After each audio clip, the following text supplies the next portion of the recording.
Are you an entrepreneur managing your business without the aid of administrative staff? It is important to complete all business documents in a fast and efficient way. Your job is to close your business deals, and with the help of SQL, you can issue documents such as DO and invoice in just 1 minute.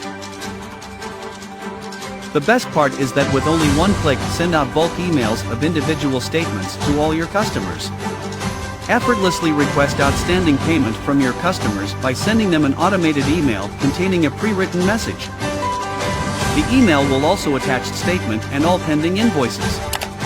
This streamlined process enables your customers to conveniently review all the information and proceed with the payment. By incorporating the Pay Now feature, customers can effortlessly settle their debts through online banking, e-wallets, or credit cards, saving up to 95% of your valuable time. By creating a seamless flow of information and payment processing for your customers, you can increase business efficiency and success. As a business owner, you must automate all these steps with SQL software to achieve your goals and bring your business to next level. Contact SQL now to get a free demo. SQL account, the key to your business success. Keeping cash flow positive at all times is the key to successful project management. SQL Accounts Project Cash Flow Report allows you to know both the project's net cash flow position and the project's profitability. Let's go to the GL and print the project profit and loss with cash flow report. You will be able to see SQL Advanced Project Management Report. The left section shows the profit and loss for project. You have secured a value of 7 million project, completed 50% of the work and made progress claims of 3.5 million. The total costing of this project is 1.2 million, and your paper profit is 2.2 million. The question is, does this project generate 2.2 million in cash flow too? Here is the essence of SQL Project Cash Flow Management Report, which shows the details of cash inflows and outflows by each subcon progress claims. In the 50% project completion stage, you filed 2 claims totaling 3.5 million, but only received a payment of 800,000. During the same period, the system clearly displays that you have paid 3 payments of 390k to the pilling work subcontractor. Hence, a small retention sum of 10k remains outstanding. There is no doubt that you are paying your supplier too quickly when your customer has only paid you 23% of what you have claimed. Conclusion. As you can see, this project generates a paper profit of 2.2 million, but you are also responsible for covering the 13k shortfall in cash flow. Ensure the successful project management of your company by using SQL Account today. SQL account, the key to your business success. Come on guys, let's see how my business is doing by using SQL dashboard to dissect, especially my sales performance. You can see here I'm doing 347,000 sales for today, and today profit is about 200k. This is the past 7 days sales performance, and also my product sales breakdown by product groups shown here. These are the additional infos on my sales. This is the trend of this year. As you can see, the margin that is on the line chart, and of course last year margin comparatively you can see clearly, and the bar chart of the amount of this year compared to last year. And this is by item analysis. I can know which are the top selling product of my customers buying from me. As a boss, I really wish to know which salesman is doing well, and I need the total detailed breakdown of individual salesmen. I know how many customers sale to this sales and profit he contributed, and revenue 20% by agent, and of course the sales trend. And also I need the stock item or stock group or customer analysis. So these are the breakdown that I wish to have in order to plan my business. Last but not least, I need to have the yearly comparison that compared to last year and this year. I always ask myself, how can my business be better? So this screen will help me to know how many quotations I've raised and converted, and of course the spending conversion on open quotation. I can always filter by agent, salesman, or by product group. The sales by agent breakdown by item group, that easy for me to visualize. In order to further manage my business, I always need detailed info like agent salesman, how many quotes still spending for conversion. Example, Edwin, there are 2 quotes for conversion and 45,000. Which are the items that are being quoted? It's all shown out clearly. Under the menu, look for the graph here so that you can know how to propel your business. These are the active customers that contribute to your sales, and of course, you have total 14 existing customers with 2 new customers onboarded this year. And this is a breakdown of existing customers and new customers contribution. This is a last year bar. It shows you clearly what are the elements that help your business success. And especially I like this area, so I know which customers has been how many months have not ordered from me. So A-Home already 4 months since last order, so this is customer retention analysis. My customers are scattered, mostly concentrated at China and Hong Kong, Japan area. I wish to have customers at South Africa. As you can see, these countries I do not have even 1 customers or reseller. It's my dream to have it here. Thanks SQL Dashboard, who have such a wonderful business analytics that will help my business success.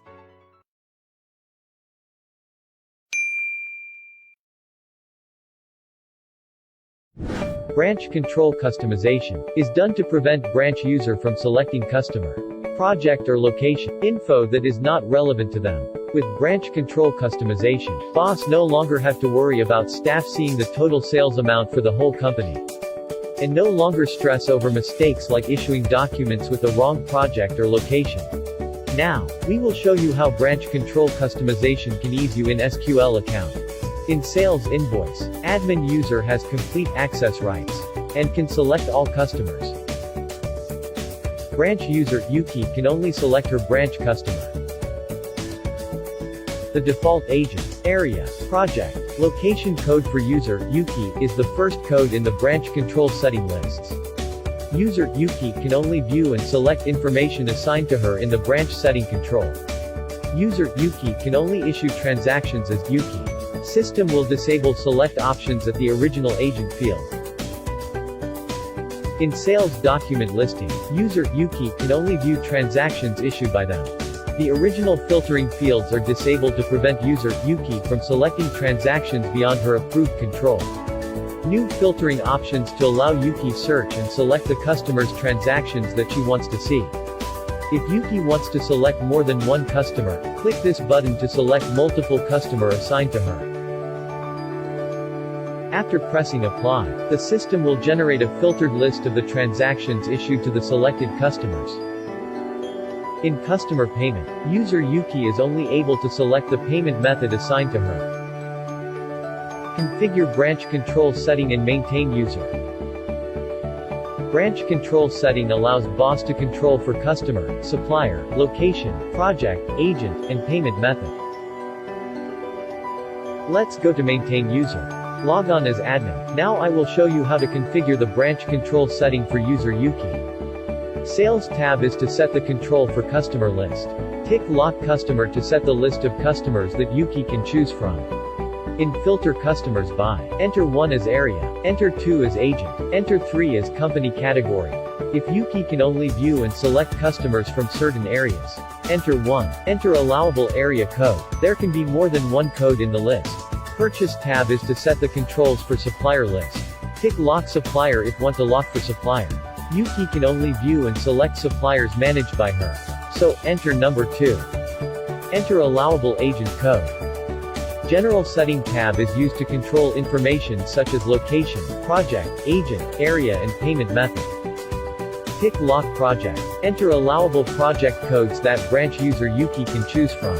Tick lock location. Enter allowable location code. Repeat this for the remaining of general setting, if want to lock. That is all for branch control video. Thank you. SQL account, the key to your business success. Experience the power of SQL ETMS, the ultimate solution for tedious leave management, attendance tracking, and staff control. SQL ETMS mobile app is designed with the latest geofence technology and seamlessly linked to SQL payroll, empowering you to optimize your workforce management. With features like GPS location detection, dedicated area clock-ins, and site photos to ensure that your staff can only clock in when physically present at the designated location. The GPS geofence location feature improves attendance accuracy and reduces time fraud, while the site photo feature adds an extra layer of accountability by capturing photos of staff at the designated location. With the app's flexibility, even salesmen on the move can easily clock in, ensuring accurate attendance tracking, no matter where their location. But that's not all. SQLE Time Attendance mobile app also offers a comprehensive solution for managing multiple types of overtime rules. Our advanced OT features allow businesses to customize multiple types of overtime rules that suit your unique workflow.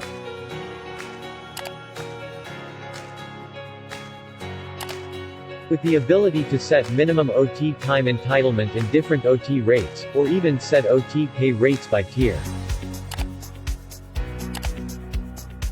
To achieve even more, you can increase your team's productivity with the power of SQLE TMS. Managers can enjoy a comprehensive view of their team's attendance records, including total late-ins, early outs, absences, out-of-office records, offline and overtime. With detailed records available for each employee, managers can identify issues that might be affecting productivity. With SQLE TMS app's advanced technology ensures that you have all the information you need at your fingertips. Just a simple click provides you with an employee's total minutes late and a daily breakdown of your employees' in and out timings. In case of any employee careless mistake or discrepancies, managers can also easily adjust their clock in and clock out times in SQLE Time Attendance mobile app.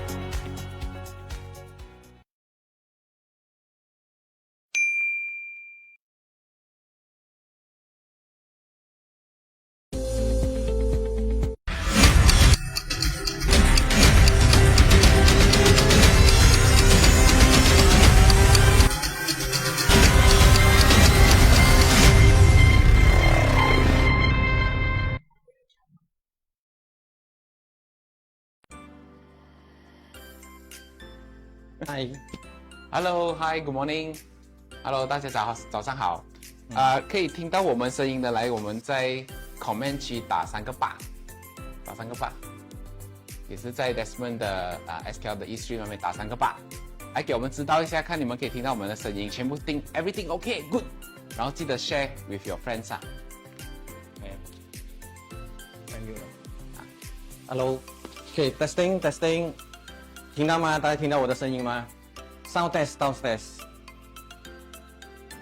有的话听到我声音的话打3个7。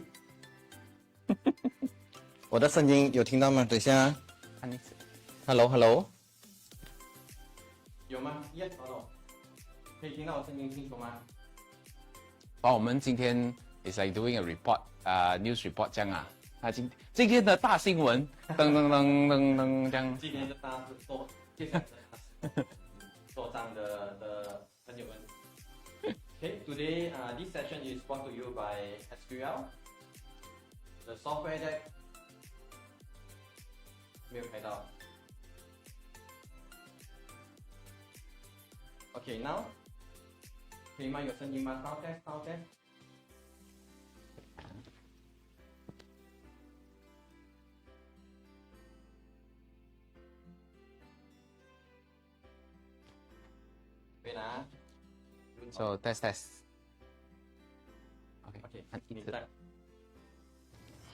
Okay, now can. Okay, 我声音 OK 吗？清楚吗 ？Can hear me clearly? Yes, I think everything is okay 啦。Everything is okay.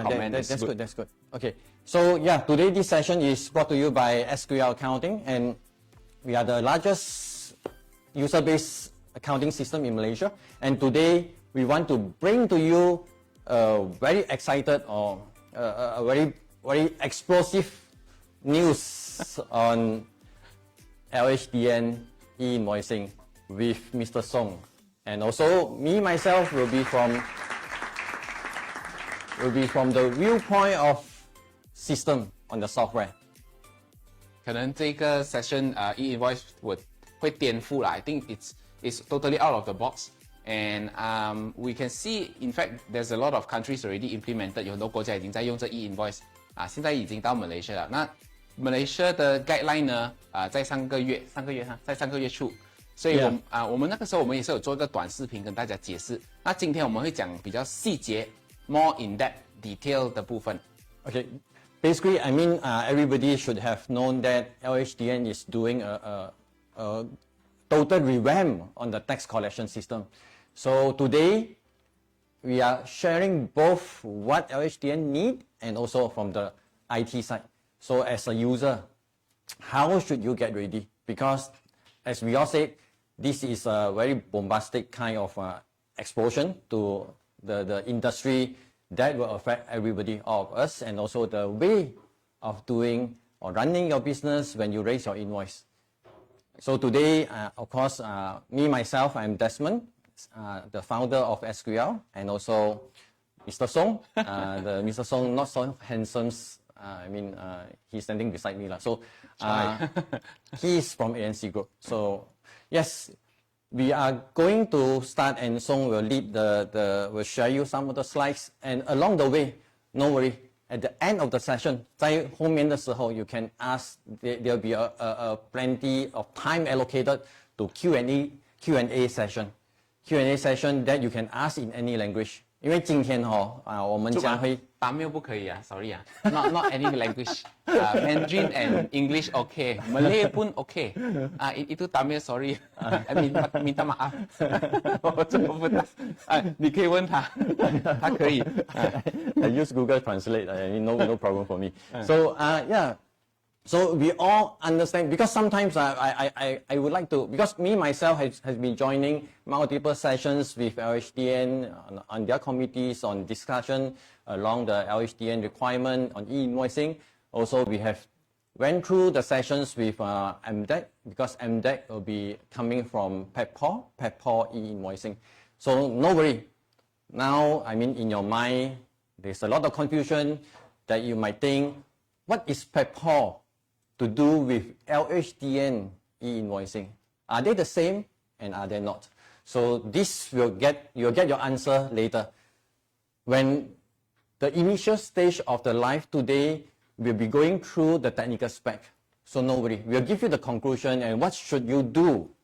What are you going through at the end of the day when before 2027, and most of the companies will be 2027, and some will start soon, that will be next year, 2024.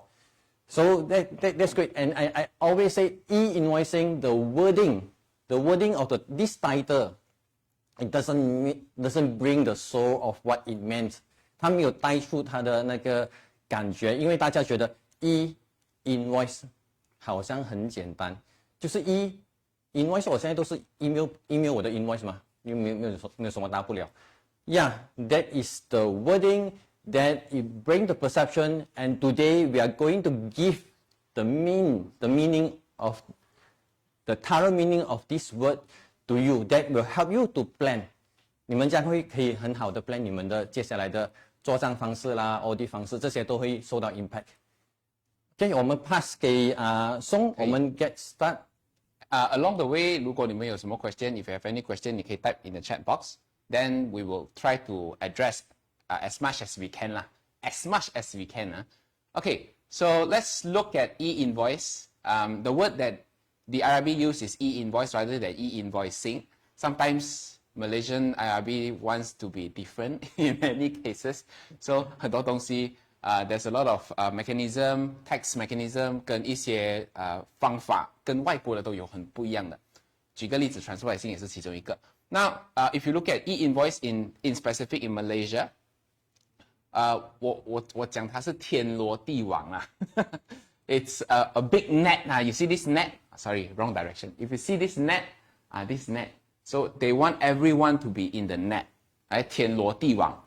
Of course, the main purpose is to minimize all these tax leakages lah. To minimize tax leakages. As you know, in the market, maybe I'm just saying maybe, there could be 很多假单, fake invoices, artificial invoices, and manipulation of invoices. Okay, so in such a case, that's why the IRB realized that it is very important for us to implement e-invoice, the mechanism in which 我们 issue invoice, when we issue invoice, pop, will go up to the server. So IRB will have a copy of it. And that it's going to be tough. I'm not saying tough for manipulation. I mean, it's tough for businesses because we got more due dates to monitor. Yeah, it is very tough for people that you want to rectify your errors because all the while we have so plenty of time to rectify our errors because we only send our account for audit end of the year. Let's say the year end is December. We have a good 6 months until the June of next year. We can slowly rectify our mistakes, but this era will be gone. So yeah, later we share you, no worry. So you stay tuned and follow the sessions. We are bringing the in-depth of this e-invoice to you so that you will be facing it with confidence. 你将会很有自信的去面对它。As far as we know, there's a lot of due dates 啦，我们有 Form E 啦，有 C 啦，有 B 啦，有 P 啦。And in future, I think there is also a possibility where you have a due date to monitor for uploading that invoices. How fast? Of course, we would think the best is to go on real time. 你一按就上去了 that is real time. But in cases where you don't have internet access, 这样它的时间是有多少啊？那个 due date 是怎样啊？这个我们今天是没有答案的，要等那个法律出来先。所以这个都是大家 in future we will have to monitor not just on our statutory submission due date of our tax return, but in fact even invoices as well. 好。Let's start off with a simple wording called CSR. Now, I know many of you know what is CSR in specific, corporate social responsibility. The keyword here is on corporate 啦，就是公司所做的一些things that is good to the community, okay, to 你的 association, to 你的那些人民等等等等。This is just our corporate. But of course, we don't talk about CSR anymore. We have already been talking about ESG for many years, right? So that has already been, evolved into ESG. ESG in specific is environmental, social, governance. Okay, so these three, ESG. Right. I'm not sure whether you can see that little word on the top, if you can put full screen. Okay, little note on the top is talking about tax transparency. 你有看到那个字叫 tax transparency 吗？ Basically, it is talking about governance. 我们讲的 ESG, in specific, when it comes to tax transparency, is looking at governance. So 变成马来西亚会越来越多的这些 rules 啦、regulation 啦、guidelines 啦 things that you have to document and not document 等等。Everything will fall under governance, and it is part of so-called 他们的 ESG 的 initiative. Okay, now I would like to add on this. Yeah. I always say governance with the assistance of the IT, 就是 IT 的帮忙的 powerful. 现在 IT 很 powerful, all the transactions is being captured, digitized. 其实最终的 beneficiary, the end beneficiary will be always the government. So imagine this, because whenever we digitize to our digital space, and who want the data? Government, or particularly LHDN. So they can always get the law done and ask you to share out the data. That is what is going to happen in e-invoicing. So stay tuned on that. So of course, government will be beneficiary, and we hope that when the era of ESG, the humankind will be better. So this is what we hope for. And yes, Song? 好，我来跟你们讲一下 when it comes to ESG in terms of IRB or LHDN's initiative. So some of which which is coming and also has already happened, right? It's just some, not all. Now, if you look at the this slide first, so we have ESG. If you look at environmental, this is something that is coming up on carbon tax, right? Carbon tax, we have green incentive, JITA, GTA exemptions and assets that you can claim. We have EV, electric vehicle, on road tax and duties exemption. So these are mainly those that is focusing on environmental tax lah. Basically, it's tax initiative focusing on environmental. Now, next one is on social. 我们有的是 extension of stamp duty for exemption. This is something that was introduced last budget, very recent in February.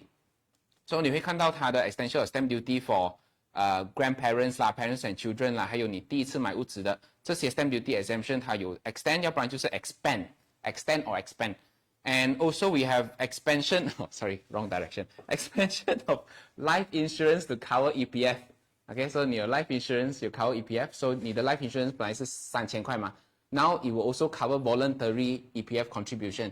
The reason why if I'm looking on my perspective, of course, 我们有发现到很多人 during the MCO period and during the COVID period, they withdraw all their EPF. So I think it will soon cause a social problem. Hence the government introduced the expansion of life insurance to cover EPF for people to, voluntarily contribute back to EPF. Okay. So, and of course, there's another one focuses on luxury goods tax lah. This is luxury good tax. And lastly, on governance. Now, governance 有很大的改变，也是很impactful 的改变。Big implication coming up. Of course, number one is your global minimum tax of 15%. This is what is coming up. That means the IRB will exercise minimum tax of 15%. 如果你是 MNC multinational, then you may want to take note of this. Number two, 你看它的 governance, tax identification number for 18 and above. 只要是18岁以上的 automatically you will be allocated a tax number. Number three, the tax corporate governance framework, TCGF, some form of a duty report, something like that. It's a report that reports your tax planning.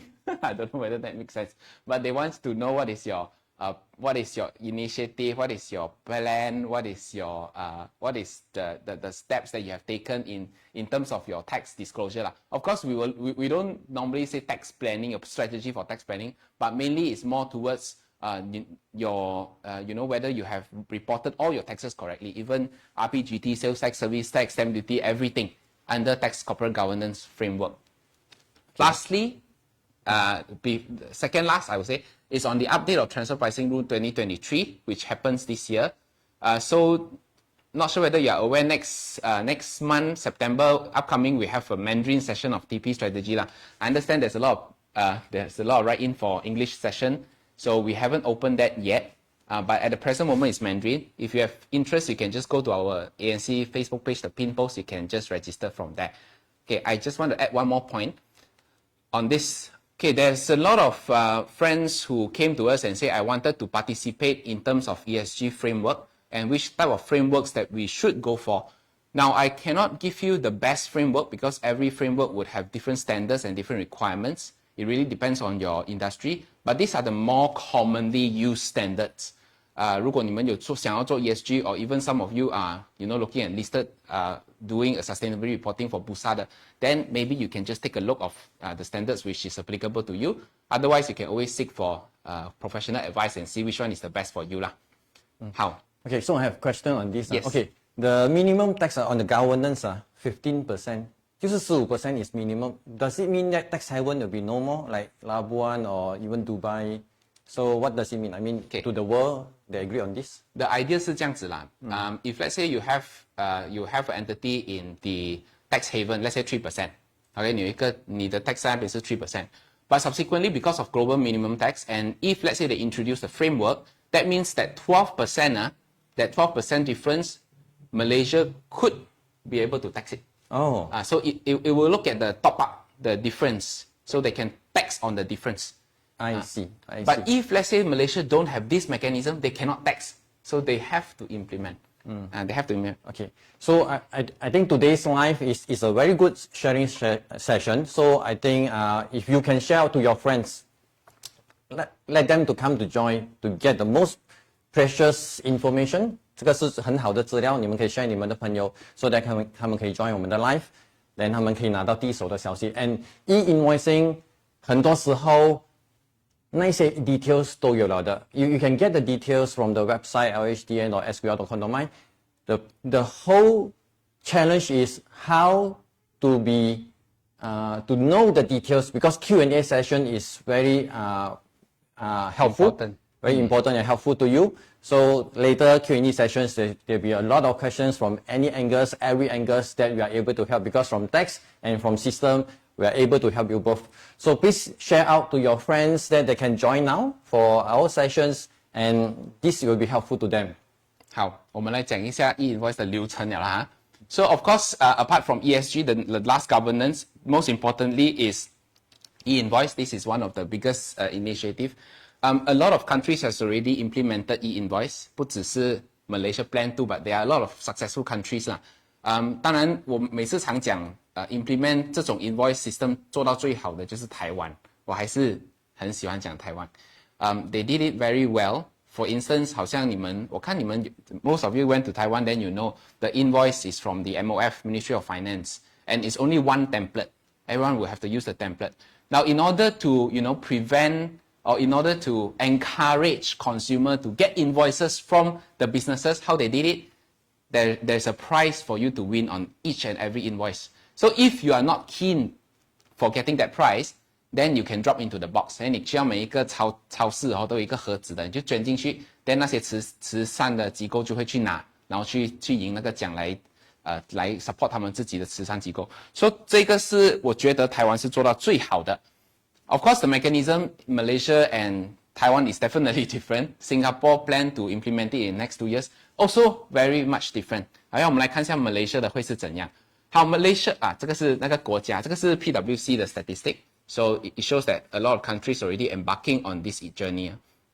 那我其实我讲到一个 PayPal， 我们刚才讲到 PayPal。Now if let's say most of them or all of them are on PayPal， 那表示你的 invoice 全部都会在这个 network. Is everything stored in this server in which you can even cross-border transaction. You can then go to the PayPal and retrieve the invoices from cross-border transaction. So it's very powerful.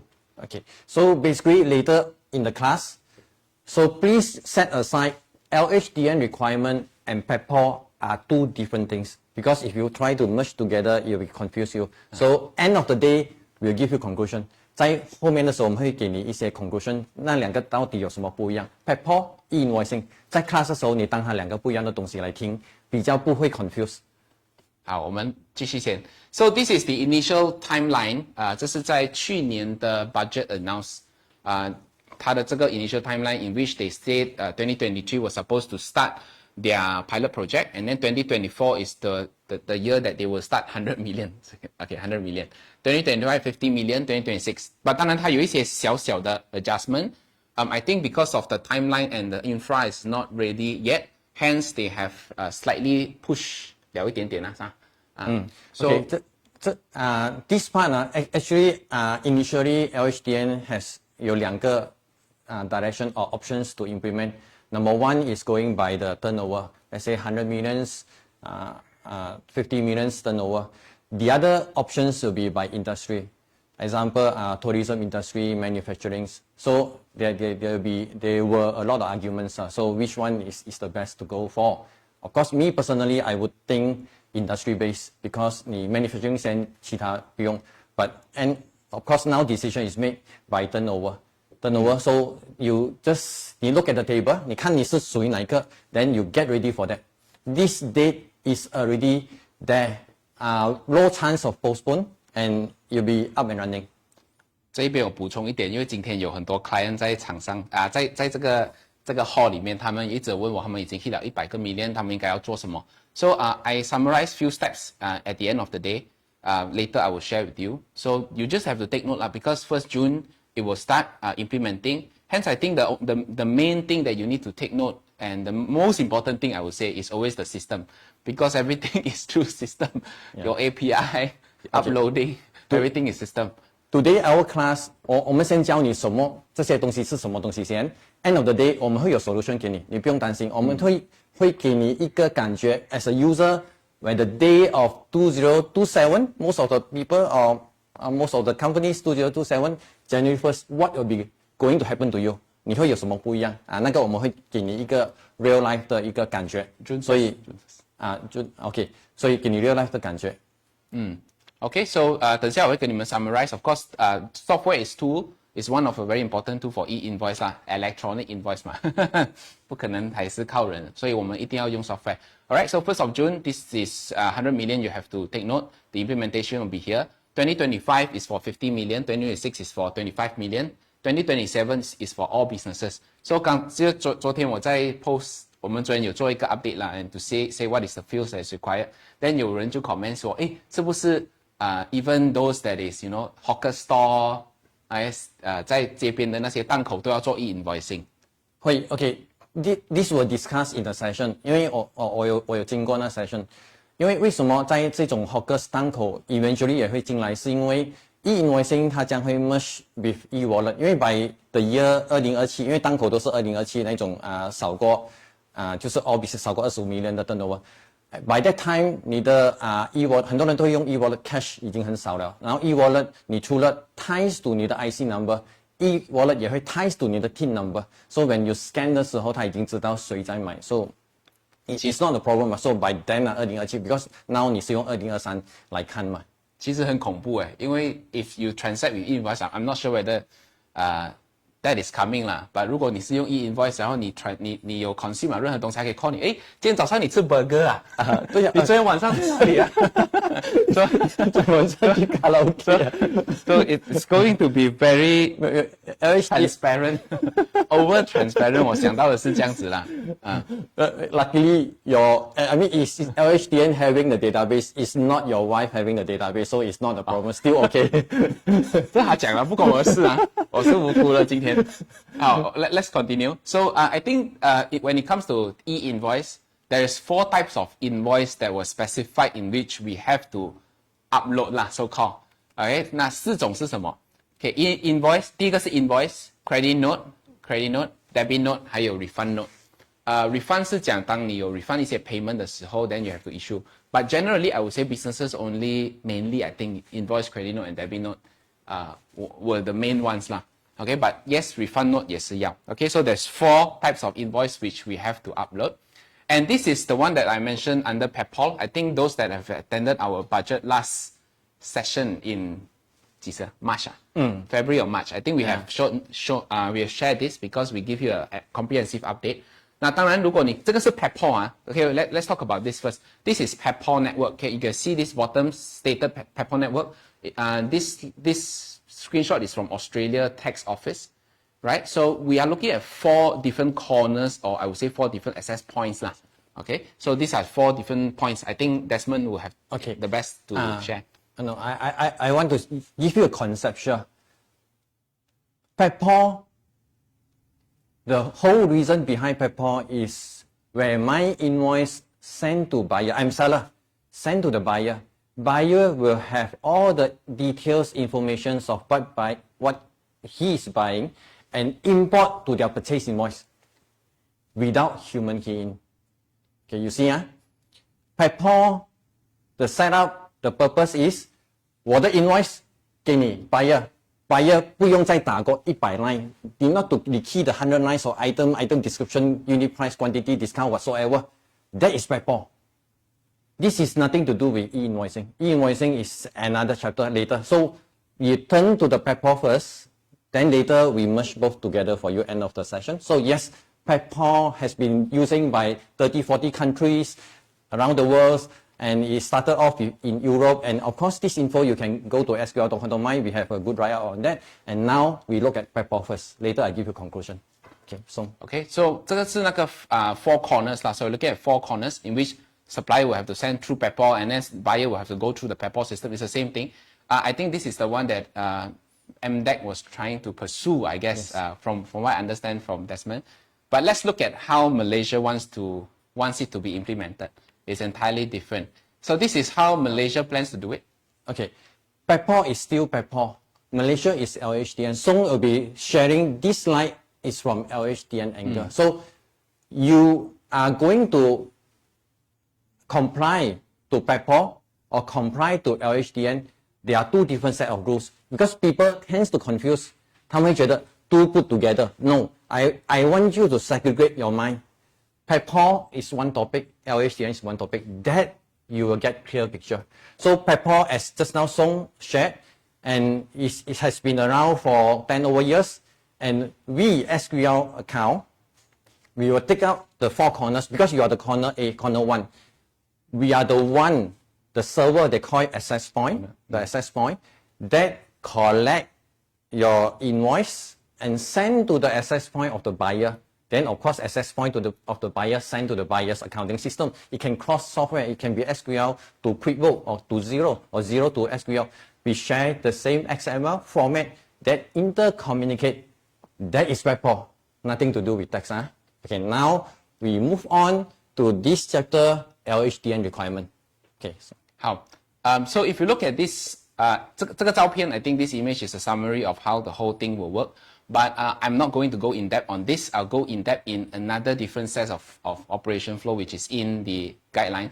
I think all this is for easy explanation for the IRB, but we will look at the technical part of it, okay? In which is this one. So this is the one that was mentioned and was being stipulated in the guidelines. And this is more in depth. 因为你可以看到1、2、3、4、5、6、7、8、9 there's 9 steps. In terms of each and every steps, there are implications. Okay, so 我们会一步一步来哈。Then we see each and every step, what is the implication. 我们 start from 第一个先。Okay, so before I go further, let me just highlight there's 2 ways of issuance of invoice. 第一个呢，你看我们上面的 number 1哦，它有一个写着 My Invoice Portal， 还有第二个是 API。API 不是火灾的 API RP 不 it's basically the software linking software linking 的那个 tool 啦哈。So we have My Invoice Portal and also API. Now My Invoice Portal 当然就是 IRB 的 website 咯。So IRB 的 website 我们那一天可不可以讲？我们就有一些 feedback on you know whether the My Invoice Portal is reliable， 因为你的 e-buyer hasil 年头又不能用，然后晚上你 EPCB 又不能用，so if the My Invoice Portal were to be introduced, it has to be 24/7 哦，因为生意一直在走嘛。So 它第一个选择 first choice is to use My Invoice Portal, which is under IRB， 你敢用的话。第二是 API。OK， 我们就讲这 API 就是 software 的那个部分。During the session with IRB on the stability of the server, 因为 a lot of people having bad experience with LHDN e-filing. So their explanation is e-filing because the database is in on-premise of LHDN. That's why stability is not good.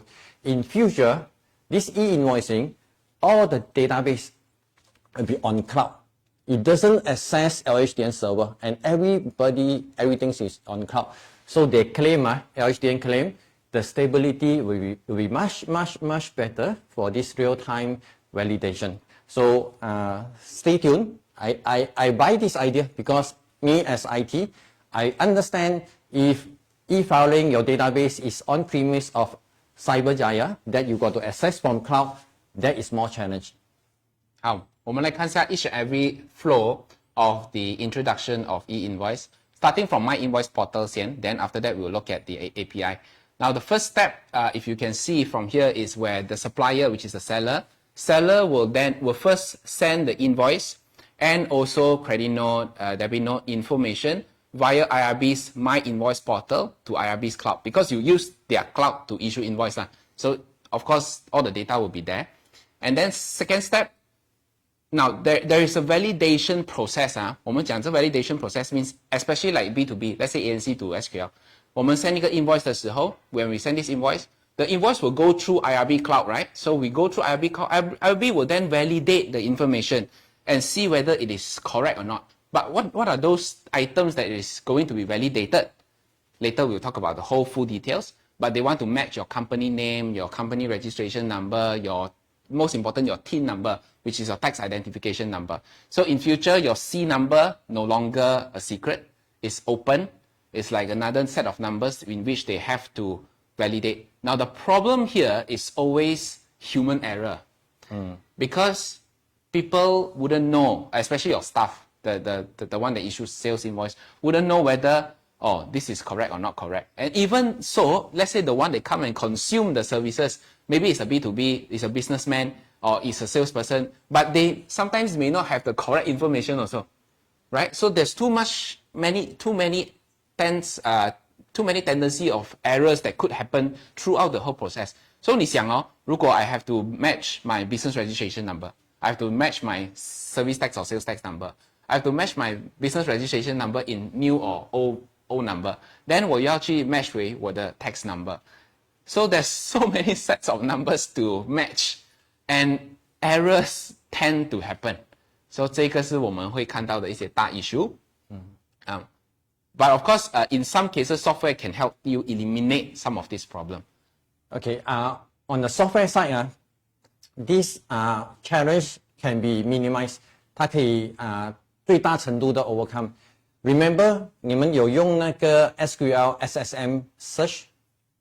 Those who are using, those accountants that using SQL, that they're aware that we link to SSM server. So you key the company name, then we can get the SSM number.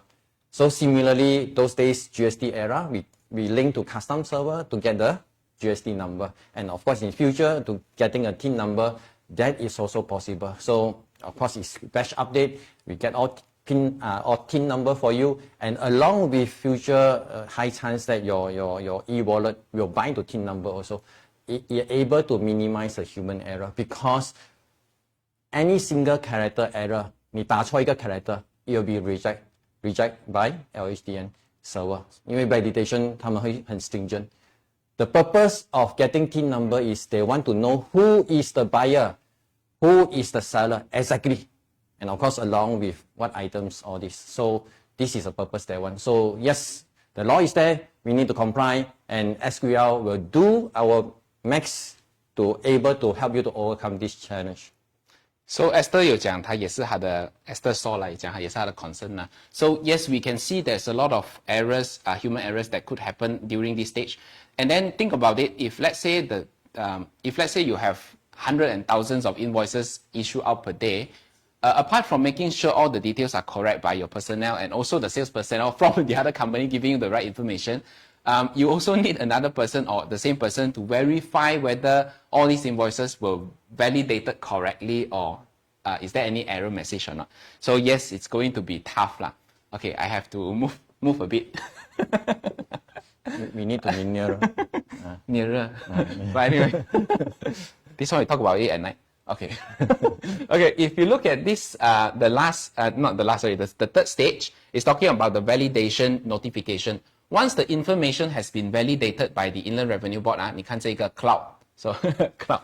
After it has been validated, then they will send a notification to the seller. So how we send a notification to the seller?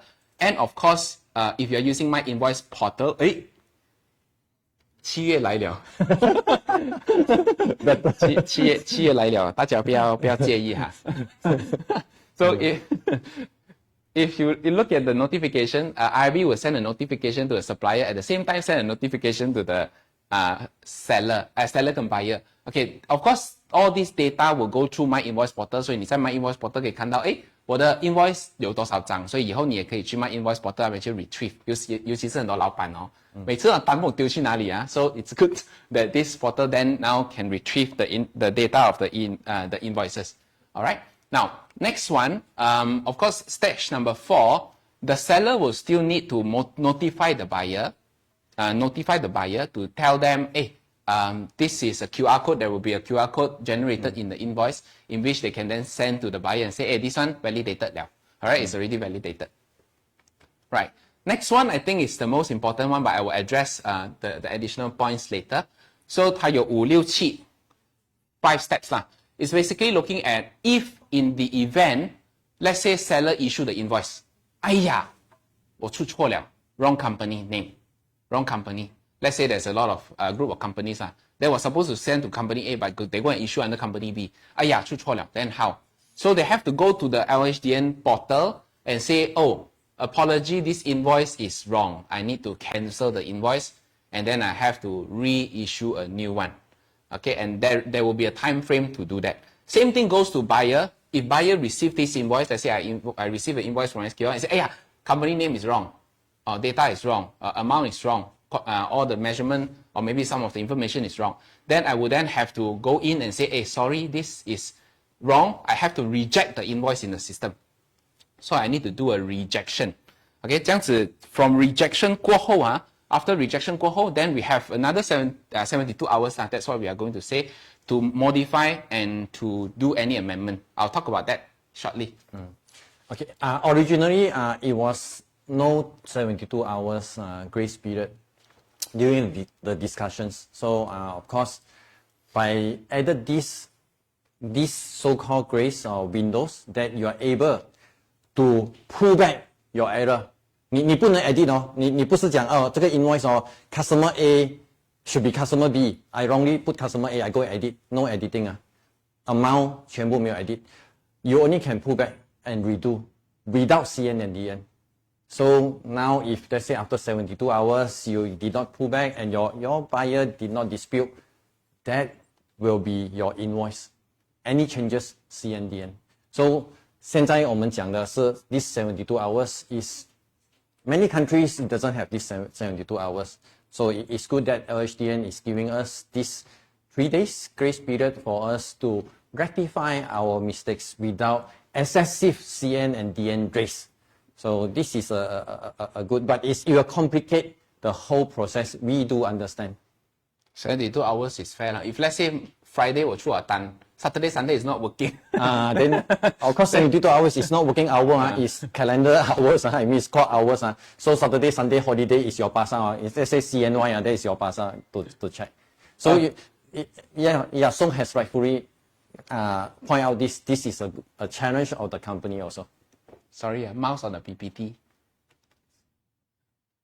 Okay, next we look at the next 5, 6, 7, and then let's look at process number 8. So I think this is the one that concerns most of the people, include Vacant. So we are looking at IRB cloud. After IRB has uploaded all this information into their My Invoice portal, and then they will store it in their IRBM database. So IRB will have the data of your invoices, your data, how much sales you have generated, who is the recipient, who is the buyer. So 全部 information 都会在 IRB 的 server 里面，其实听起来是蛮恐怖一下的。Okay, next one. So last one is on the 大家看到我们自己飘来飘去啊，不见了。Okay, if you look at the last part, 这样 last part of course 就是我们讲的 finalization stage in which 我们可以去到 IRB 的 cloud. We can then go to the cloud and retrieve the invoices, retrieve the supporting documents, retrieve the data from there. Okay, so that is what they say or claim to be the plus point lah. Okay, but the risk part is here. 好，我们继续。Okay, keep your question. I know everybody has a lot of question marks in your mind, so no worry. Later, you just treat as raw data, absorb it as much, then later we go and process for you. No worry. Stay tuned. Yep. Okay, 我们讲黄金72小时 ，Golden 72 hours。这72个小时 ，it's very important for any invoices which will be issued out in the future. 你看这个 process. So let's say the buyer wanted to reject the e-invoice. So e-invoice contain any errors, buyer would then have to request the rejection within 72个小时 within 72 hours from the time of validation. So as far as I know from IRB, we are looking at the validation process to be immediate. So 一上去 on the spot 它就 verify. I'm not sure whether that is true, but that is what they claim. Number 2 is you have to specify the reason. Oh, is it because of wrong invoice or wrong data or business registration number, etc. So that is on the buyer rejection. And then on the supplier cancellation of invoice, if the invoice contained errors or was erroneously issued, wrongly issued, supplier would then have to cancel that e-invoice within 72 hours. Okay, so 72小时里面你一定要在那个 invoice portal 里面跟它 cancel 掉 and then you have to specify all the reasons, the justification. Okay, 所以黄金72小时。好，这个呢是 API, so this is under API. The whole process is the same except for step number 1, in which the invoice will go through API. So 你好像有一个中间人啦 let's say SQL 它是那个中间人，所以我们要 go through 它去 IRB 这样咯。So basically this is how software, the role of software in the future would be, in which they will open up the API so that the information can flow through and then flow to IRB. Okay, so the rest I don't think I want to repeat, so I'm not going to repeat that. Okay, the rest of the spec technically, I mean, is SQL's responsibility. So for users, later I explain to you what are you going to expecting. So 这些很多时候 API 这些 field 那些 field 都是 software 去处理的。Then compulsory field 什么都好，我们都会 system design 好。The user impact is the least, but workflow impact 是有Using software impact 我们会 minimize, but workflow 你们就会改变当然过后我们会 share 给你。There's a question from Cynthia was quite good. If Friday to Monday is public holiday, how Malaysia holiday too much? 当然我们 Malaysia 也会有 suddenly 的 holiday, 就是你抽票了过后就有 holiday. But 72 hours is the max IRB allow, because originally is 0. Originally 是没有的上去你就下来。That was during the session and sessions 最大的 request 72 hours, and 你看隔壁的国家，很多国家都 E-Invoicing 70, like India, like Sri Lanka or even Mauritius. So 72 hours 是最多的，所以我们要 contented. 不要再挑战72小时，那个是最多了，改不到了的。If not mistaken，那天我读到好像 India 好像是48 hours 啊 or something 别人都比我们少了，我们72比别人多了的。好，so the same process goes through the same process for the rejection and cancellation for API， 只是它 instead of doing it in the My Invoice portal will do it via the API. That's all lah. So I would not want to repeat that.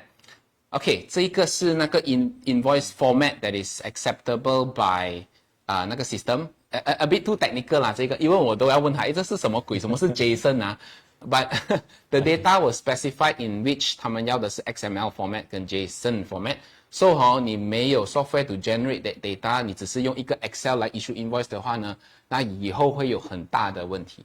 Okay， E-Invoice firstly 我们的 definition 就是 machine readable，so you can see XML JSON is machine readable。什么叫 machine readable？ 就是它 understand 你的 content。你的每个 field， 我们看下面的 look at the cross the red color cross PDF JPEG all these are human readable。我们的 human eye we understand but machine doesn't understand like PDF。So PayPal or LHDN they don't want human readable format. They want machine readable because they do not have that much time to look at each invoice. They want a machine readable in XML or JSON. Why XML? XML is because PayPal is using XML, so they use back the same format if you are on top of XML. But XML format is not an efficient programming format when you send a file across, because when you send a file across, it needs to be efficient and small file size. JSON is smaller file size. That's why PayPal is using XML. LHDN, they wish to use JSON because more effective and less traffic and efficiently read the table. And they allow XML is because PayPal, you can use a PayPal support format together. So this will be on IT side. For user, no worry. For user, end user or accountants, your concept is SQL send the format to PayPal or SQL send the file to LHDN. That's all. You don't care XML, JSON or text file or whatever. That's not, or CSV. That's not your question at all. 听这样子讲，好像有两个不同的观点。MDEC 有自己的观点 ，LHDN 有自己的观点。Yes. 这个应该不是我们可以 comment 我们可以 share end of the session, but still 这两个观点 they try to merge together. I share with you later. So now you just absorb as raw data first. No conclusion, raw data. Then you take everything that we go through now. 我给你一个很大的一个 question which 我们 discussed before. If you look at the process, process says return with cleared invoice 就是 validated 的 invoice. Now is it I'm not sure, but I think there could be a possibility in the future only those that is validated can claim a tax deduction. Okay, this is the eventually will be the target of LHDN because your sales, 当然 your sales is because 你的 income is the other person's expenses, tax allowable expenses. And now because the expenses in PDF, in printout, it can be easily edit. You can easily change whatever things you want. So now, yes, eventually, a validated invoice or purchase invoice with TIN number, because when the time the seller bill you, you are the buyer. Already TIN number need to be in the system of LHDN so that this is your validated claimable tax allowance. So at one point, LHDN has suggested in future, no more keep 7 years of your purchase invoice because the LHDN server, E-Invoicing server itself already have the data. So that will be later stage, stage 2. Yes, you are right. But 我还是要做个 disclaimer， 因为那个是that is not announced yet. Not announced yet. It's still in the law. Law says 7 not years. in the law. It's just our own interpretation. Yeah. You wait for the law to be to enacted. 因为这些不是 LHDN 可以做主 so at the end still, of the day still parliament, MOF. And apart from invoice, we have salary 啦 commission 啦这些可能是没有 e-invoice 的。Alright, next one, we look at the PayPal versus XML JSON. So what are the difference? I think I leave this to the last game. Yeah, let's look at the field first. Okay, 这个呢是它的 required field. Yesterday I did share these fields in our website, in our Facebook. If you have not obtained that, you can go and share it You can go and like and share. Okay. This is LHDN field, not Pepper. LHDN. So look at LHDN first. So 你看 I won't go through each and every one of them because there's 53 items, 53个. So if you are looking at Excel to issue, of course 很难咯, right? You're looking at 那个 Excel, then you want to key in 53 fields. So at the end of the day, 一定要用 software 跟 XML. That's where the XML can pull 53 fields together. But let me do a disclaimer. Not all fields are required. There are some fields which is optional. 你可以去看的. Even only if it is applicable, only if it is required. So 它有一些是 optional field. 可是一些重要的 including what is the invoice type. OK, 那个 supplier 的名 supplier 的 TIN number, 你看上面的第4个格哦 supplier TIN, buyer 的 TIN number, buyer 的 tax number, supplier 的 registration number, SST number. 有一个同学问他们这个 compatible with SST 的 system 没有? As far as I know, they have been doing a lot of engagement with SST. So the answer is yes 啦. And that's why you look at the field, 它有一个这个 buyer 的 SST 的 registration number, 你看到没有？在这边SST number. So we have all the addresses, supplier 的甚至它的 buyer 的 email, buyer 的 website, buyer 的 contact, 他可能都要甚至要知道这个 buyer 是真还是假。OK， 整个 locking point choking point of the economic system is always the invoice building. 你抓到 invoice, that 你抓到整个 economic. That's what LHDN doing. 刚才送 share 的 is who is the person with TIN number, with SSN number, with SST number. All these are the unique number that the relevant departments need your informations. And also very important, MSIC. 对对对，这里你看右边这里，右边MSIC code， 还要知道你的 industry code。MSIC code also is important because they're not only knowing who you are, 还要知道 which industry you are in because the big data. So this is on buyer and seller. So of course these are the fields you got to furnish to SQL. We were to make it mandatory to key in before you can save an invoice because LHDN requirement. 所以那到时候没有 MSIC code, 你是不能 click save on SQL. We need you to set it up. 其实好像我们这种做 tax agent, 我们有看到很多时候 company could have at least could have 1 or 2 business activities 啦，有些3可是很少，通常最多是2个。So in such a case, then you have to understand, you have to know which MSIC code to use. Possibly the good way is to separate them into 2 companies. Otherwise, you have to make sure that the one that issue the invoices, especially 有很多用外劳来出单的嘛，你可能要注意一下这些细节上的东西了。MSIC is just a reference, just like 你 e-filing 的时候你的 industry. So you just put the main business will do as long as they have the near one. Of course, it doesn't accurate to 100%, but it's the information you need to furnish.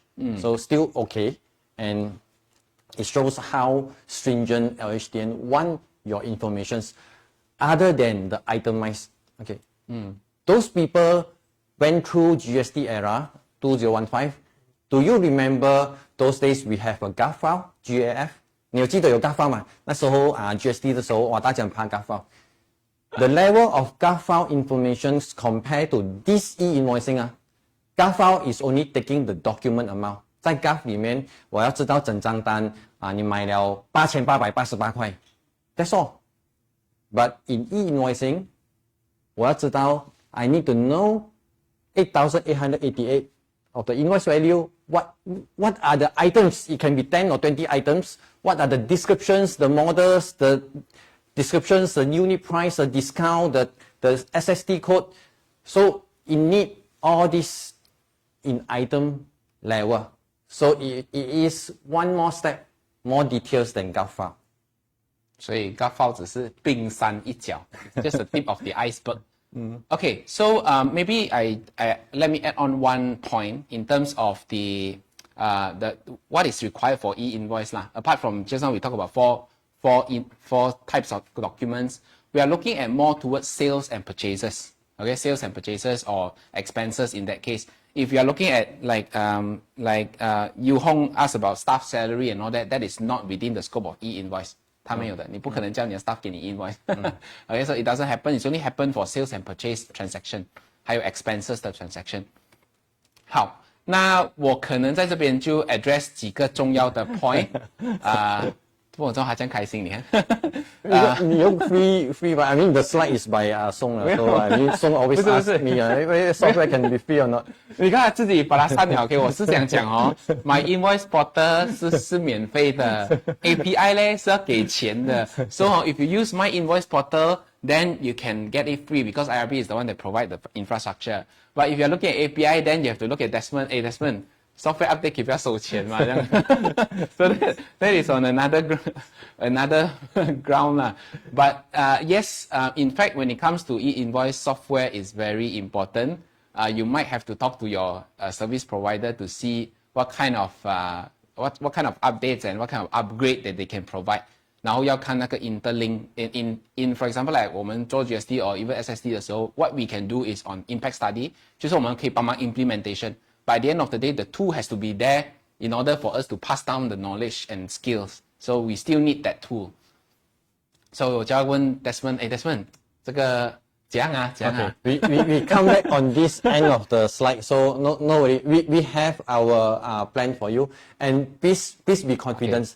SQL always with you. 如果你们是 SQL user 有在用这 SQL， 然后希望有一些 perks 啦，我不能讲，因为我不是他，所以 if you wish there's some perks that can be provided to you when it comes to E-Invoice， 你可以在 chat room 里面打3个8，支持一下，给他压力，给他压力，这样我们才有。所以要 subsidize 我们，因为要因为这个这么多的 requirement 的掉头发的那个 treatment 的话，可以打回3个8，这样我们就看到3个8就可以了。谁做头发的你自己 PM 他啦。But anyway, so when it comes to readiness of E-Invoice, OK， 我们讲这 readiness， 有很多8了，看来，OK， 挖坑给他。OK, when it comes to readiness of E-Invoice, 当然我们讲这很多个 point. Of course, we are looking at not just on staff 啦，我们要讲 software 啦，我们还要讲一些 infrastructure, data protection 等等啦。So first, let's look at the personnel， 就是开单的那一个人。We have to equip them with the necessary capabilities. So 这个 have to go through trainings after trainings. And I think, okay, my view 你的 invoice 可能不只是要一个人，你至少要2个人来 cross check， 就可能一个人出单，另外一个人要 review。So under such circumstance 才可以 ensure 全部东西是对的，是 accurate 的。That's number one. Of course, go through some trainings 哦，这个是一定会有的。OK, number two， 我是在用这 SQL， 所以我挖它是对的。你们挖它是对的，然后我就赚了，知道吗 ？OK， 继续给他压力。OK, number two， 我们讲到 current 的 IT capabilities， 就是我们现在 let's say 你在用这 SQL 哦 ，OK 啦，很多 chatbox 有问其他 software 啦 ，QuickBook 啦 ，Auto Count 啦，or even like 什么 ，there's so much 啦，even like Zero 啦，so all these softwares, okay, at the end of the day, have to ensure 你的 system readiness. So 你的 system 一定要 make sure that you are ready for those capabilities, those e-invoicing. 所以如果你讲 the first thing that I have to review, 我一定是讲这 accounting system 先的。Of course, from accounting system SQL 直接先下手先。That's number one. Subsequently, after 那个后面的 back end 你做好 then next step 是 post 了。因为if especially frontline 如果你们是用 post system。I think post is the one that have to upload the data and then feed the information to SQL. 所以那个 post in that case become very important. Your post system will have to be able to upload the information through the system. Now, if let's say the system that you're using now is offline version, 或者比较旧的 version 很多都是 offline version, then in future there could be a problem. And I think those that providing post 的可能也要 go through a series of evolution in that case. Okay, number 3 is on ERP. So those that is using ERP or even SQL ERP. So under such case, then you have to really look into it and see how to embed 这个 process during each and every step. In a way, if let's say there is a form of control that can put in place, 你出了 invoice 然后过后有人可以 verify, then after that upload the information. I think that could be one of the way out in the future. Okay, I think some of you has doubts on whether post system need. 因为 post 哇一大堆人排队，然后你要 validate LHDN 再倒回来 ，then only 我可以卖你东西。Yes, industry or industrial 我们的 request 是 post 是 omitted，but LHDN 的 stand very firm，post 将会在里面。没有的拿出来，所以那个没得 argue 的。因为虽然它的 technical challenge 很高 ，it's very high technical challenge because post is where you need to happen on that spot. When I buy from 99 Spring Bar or KK Mart, so I buy, then I need to wait the validation come back, then only I can buy. So yeah, that let the post and LHDN or SQL to sort out for you because law is law, we got to comply. 我们把它拆成3种 transaction 啦 ，we have B to B、B to C，还有 B to G 嘛。B to G 就是 business to government， 肯定没有 issue 的。B to B 很多时候是大单的，所以他们现在 focus more towards B to G 跟 B to B。Post I think B to C yes is more focused on B to C。B to C 当然你也明白为什么我们讲台湾他们有这个统一发票的机制 ，why there is this one invoice format is because that is, I think, one of the most tax evaders lah. They're those that never report their taxes lah. 那一种 So that is on B to C. I think the post system will then have to address that. 好 Number 3, we have to review the current processes in terms of how we issue invoices, debit note, credit note. As far as I can understand from you and I and everyone else, invoice 每一次呢 invoice is always done by the marketing and sales person. When it comes to credit note, it's not this same person. It's always the accounting. Got return. So the accounts or the finance is the one that issue the credit note in which so much later. 可能是1个月后，可能是2个月后，不能 tally statement, then they only issue their CN or DN. Possibly that process would have to change. Right? That process will have to change. The whole AR, how you issue invoices, you have to change. Your AR could not just going through, some of you who have credit control, 你们会跟他们拿 SSM documentation and all that, but in the future it's not just SSM document, you also need to get their SST number, you have to get their tax number, so a lot of more information that you have to obtain from them, not just SSM if you are on credit, but even if you are on cash, they need to comply with this process, then they will also request you to put in their details. Okay, so internal control, account receivable, how you do invoicing, and also lastly, the manpower issue in which the process has taken longer time now, I believe. Okay, CN and DN, it sounds not that simple as what you think. Because you might think, let's say the invoice wrongly or purchase invoice wrongly, the amount is out, I use CN and DN to adjust. Accountants or bookkeepers is okay because you are controlling the end document, that is invoice and CN, DN for the amount payable. But you got to understand a flow in the factory or in the business. Invoice is the ending of the sales order to DO, DO to invoice. There's a process documents link. Let's say purchase invoice, you got to ties up with PO, PO to goods received where the store received, then only purchase invoice. If you simply adjust the CN and DN, it doesn't adjust back the invoice, outstanding invoice, which one is delivered, which one is not delivered. That is a challenge. So that's why we try our best to get the 72 hours. That's the max already. So if you can solve within 72 hours, please solve it. If not, your CNDN, yes, you can solve your accounting issue, but the workflow, the matching of PO, matching of GRN, that is another challenge. Of course, we got to redesign the system on this, so we understand the challenge of this. Okay, so before I go to this last slide, okay, let me just go to, just now we have skipped, okay, PEPOR versus XML, the main differences, and especially if, if let's say you want to use the free version or the paid version, so free version of course is using My Invoice Portal, then paid version will then go through XML. And what are the main difference? Why MDEC or maybe LHDN got a different view, or which one you think is better? Okay, let's look at this. Okay, PEPOR is the e-invoice that facilitate the buyer need not to rekey the purchase invoice again. That's PEPOR. LHDN, they want your informations. They do not, not so important. It's not do not care, not so important for them.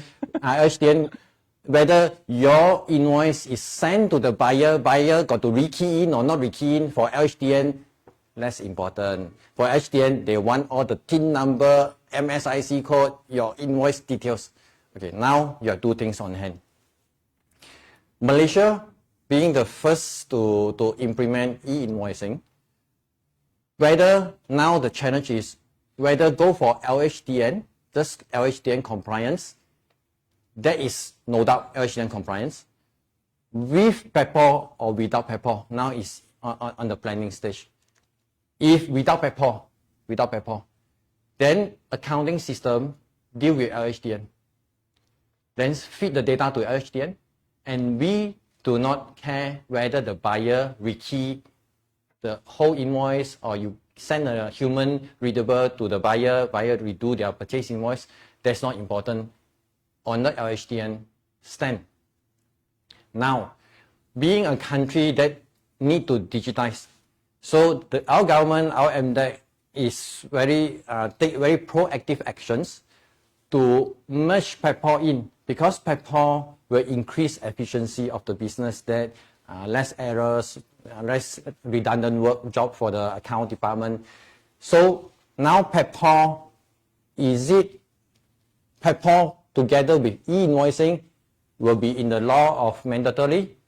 That is what is being discussed in coming 1 or 2 months. LHDN requirement, yes, already mandatory. Now it's PEPAL.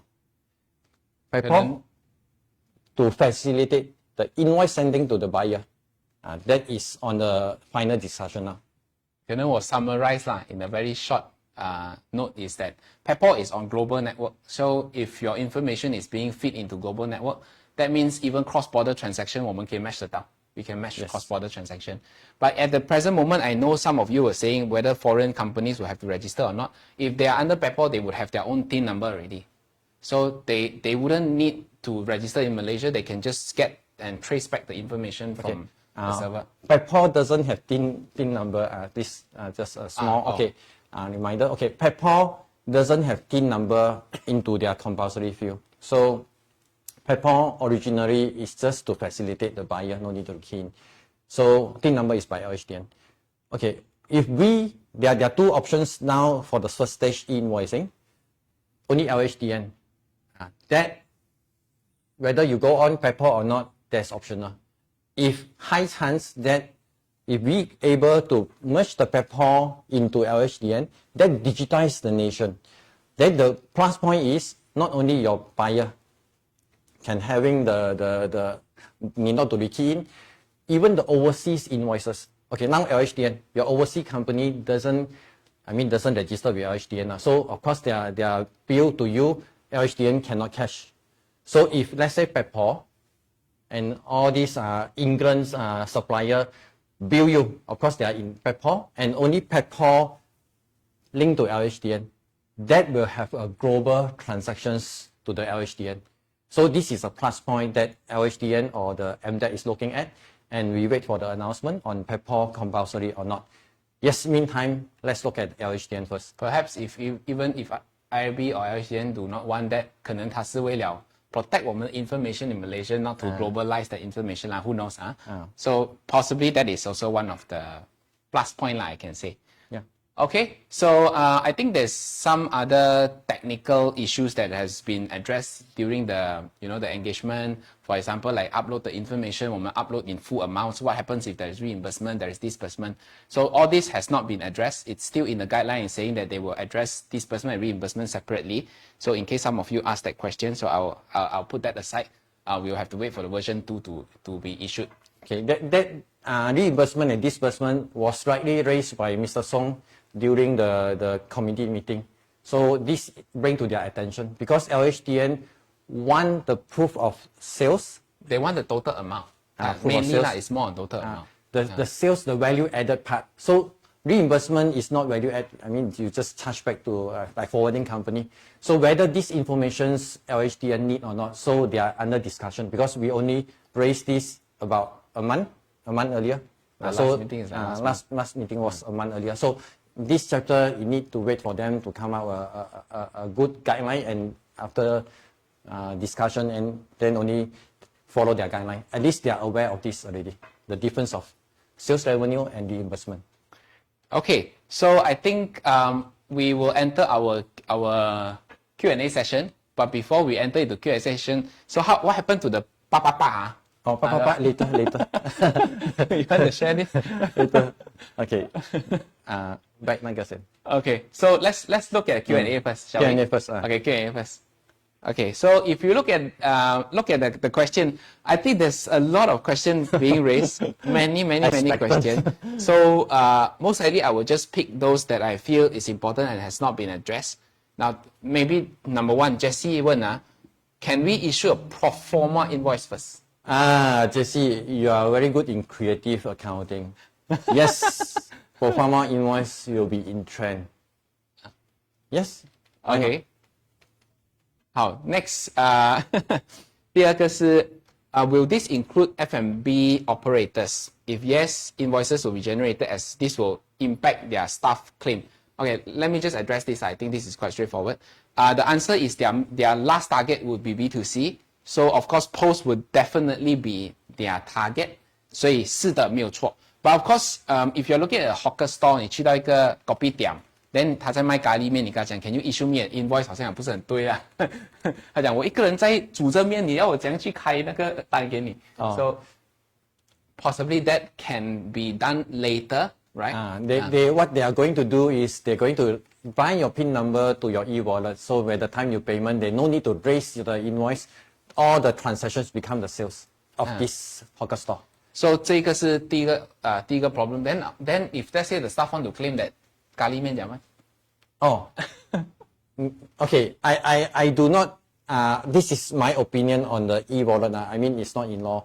So I think e-wallet in future will have two TIN number. One is personal, one is company. Now you want to scan, select the TIN number. Personal or company expenses. Company TIN number. Then you scan. Maybe I'm not sure. That is going to further discuss and how to less out, because you cannot remember the TIN number. How to remember your company TIN number? Your IC number already so long. Like company has SSN number, so there'll be mistake of keying in. So the best part always ties to e-wallet. So how the design, that will be later stage. 就可能好像现在我们过兜的时候 last time we used to get the receipt, now we don't get the receipt, so we just take the touch and go statement and make as a claim 咯。 Yeah. Something like that lah. There's one question, 不见了。which I find it very interesting. Hold on. Okay. If the invoice has been pulled back, okay, that means you cancel the invoice. Can we still use back the same number? Yes. This was from Rachel. Yes, you are able to use back the same number, because whenever being pulled back, your number is not used from LHDN standpoint. LHDN, you will check your number sequence, running number. So duplicate number cannot. LHDN will not allow duplicate invoice number. Yes, you can use back. Because backdate same number. Okay, backdate is not. Your invoice date when you upload, it should be today's date. So 72 hours from today's date. If you backdate, I'm not sure how to calculate the 72 hours. It might be elapsed. So it'll be today's date. Once past 72 hours, then 那个 number 作废了。It should be. You no longer applicable. You can't upload a. The law tell you should have raised the invoice there and then upon the time of deliver your service or deliver your goods. So this is the law. Okay, so Winso asked about accounting is every year. So how do we implement e-invoice? E-invoice 是 daily 的 so it nothing to do with your accounting. 你 daily 出单的时候 you have to upload it to the server 了。And the implication is that accounting now we have a very good 6 months or even those days SST, end of the month you still have 30 days to rectify your mistake. But under e-invoicing era, your windows will be 72 hours. You are not able to rectify. Yes, you can raise CN and DN, but excessive CN and DN will bring problems. So yes, you are right, from accounting impact is ongoing validation. Your room of manual is less compared to any other tax system. 好，我快的答几个问题。Well, do you need TIN number or SSC number in your invoice? The answer is definitely yes. If let's say Liew asks about if let's say we buy something from the customer instead of from the supplier, we buy from the customer. So who should issue the invoice? I believe the customer would then have to issue you the invoice. They are the seller. They issue the invoice. Okay. So for overseas suppliers and customer, then we have to see whether they fall under PayPal. If overseas, no PayPal, of course they couldn't link to LHDN, they don't have a company number, then it's escape. But high chance if PayPal into the law, then yes, then we as access point, because SQL we have a server, we receive overseas buyers information before dispatch to your accounting system, because we are the access point. We have thousands or tens of thousands of customers. So all the PayPal information will come to us access point. And if the law said overseas supplier, I got to furnish a copy to LHDN, I got to do so. 这个问题好 but it's your question. Wiki asks, E-Invoice, do they need to install another software?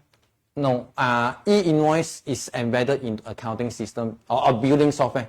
As long as you have the billing software. If you are using Microsoft Excel, of course cannot, because that cannot be customized. You are using a software, billing software like SQL. We as developer, we are the one to solve this problem for you.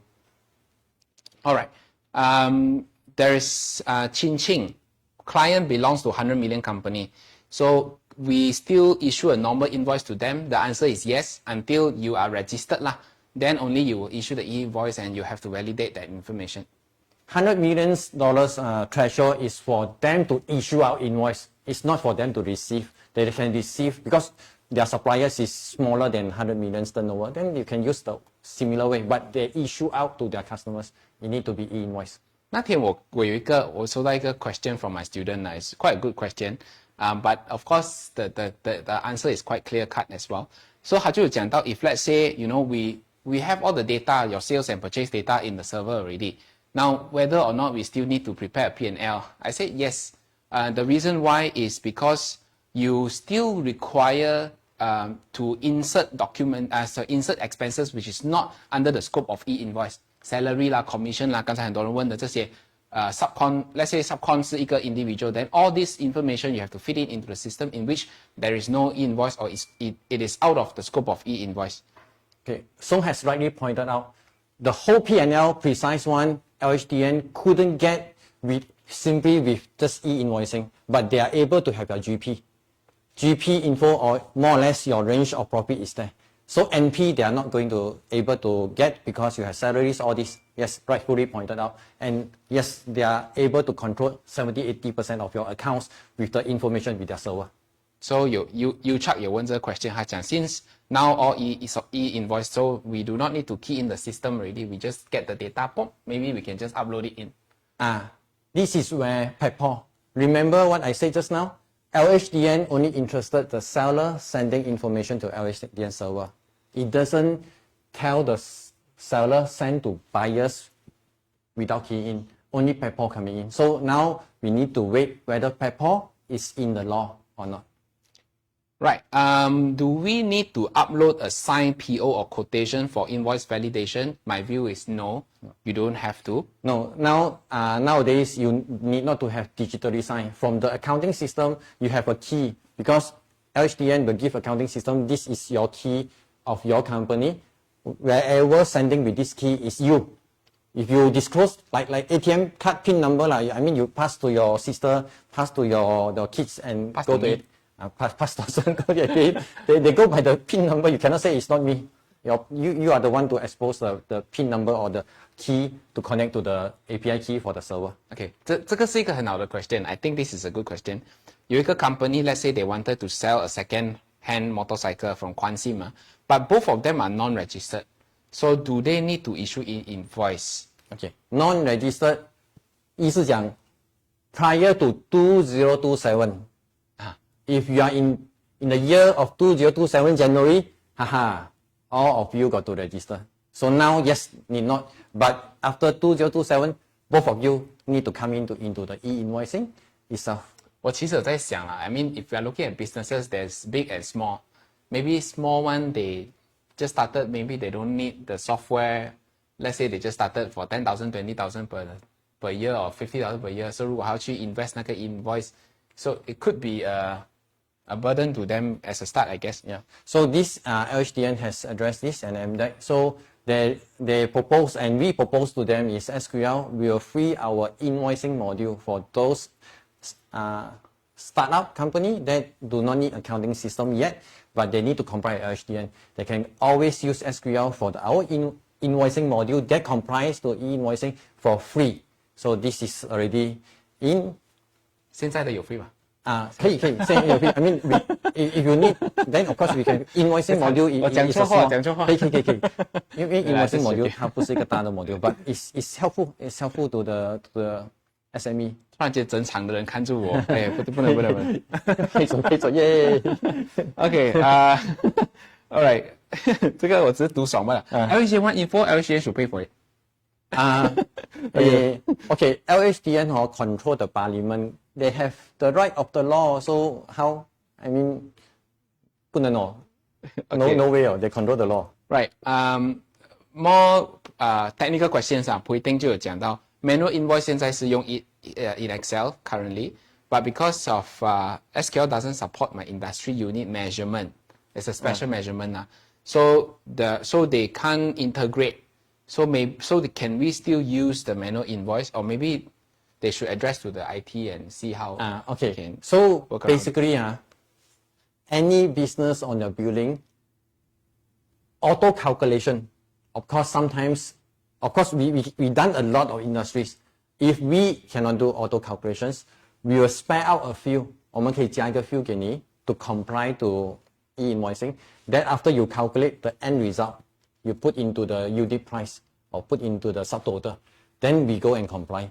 But very high chance you talk to our team. I think SQL is very flexible. Right? You talk to our team to look at the customization so that you do not need to go on the two software. How if, let's say, you submitted to SQL submitted to LHDN rejected after 72 hours because your buyer rejected this. Then, I mean, it's complicated. SQL got to revise, then your manual system got to revise. So it's good to put into one. Okay, so putting the 第二个 question, I think we have already addressed 第三个 question. If individual, they do not need to comply to E-Invoice.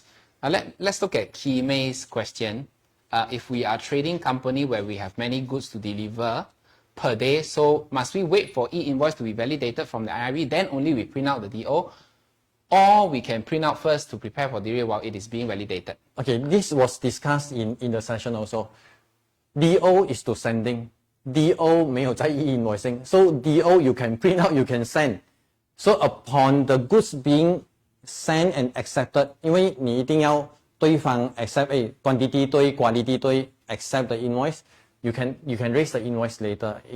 Let's say 你今天 delivered, but tomorrow 才是 invoice. That's all right. 可能我讲 practical 一点啦，as far as I know for F&B, we as a supplier we will just bring the invoice to the restaurant, pass the invoice, and then ask them to pay money now, pay immediately. So yes, in terms of the invoice that we have issued, let's say 100 quantity, at the end of the day they rejected 20, right? So on the spot, we then go back, we have to then issue a CN, invoice plus CN, or how? Okay, let's say F&B 啦，我们吃东西。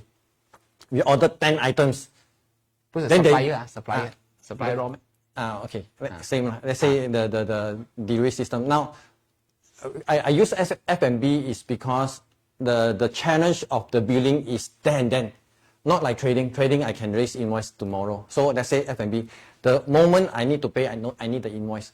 So very high chance system design will be on the checking the chips to check. Let's say checking list. You okay, you agree, you paid the payment, then only raise the invoice and print out the invoice for you. So very high chance that all the mistake is being taken care in the system and customer agree to pay, then yes, that moment only we send to E-Invoice. But after customer paid and they say it's not, then of course you have 72 hours layer safety net for you. So this is on the software design. Of course, we understand the challenge of the businesses, and SQL will always design a good to soften out the impact to the business. As last time SSD or GSD, we designed the software well, so you all understand. I mean, those follow SQL, you understand our system design. Seems like cash payment 也不会这样简单了以后。Okay. Let's look at the next question. I think when the invoice is starting, 这个我们刚才已经讲了 So next year for 100 million and then subsequent 50 million, 25. 到后面是 2027, everyone will have to embark on this journey. Right. Let me see other question. For revenue recognized on percentage of completion. Okay. 这个蛮不错。 Construction.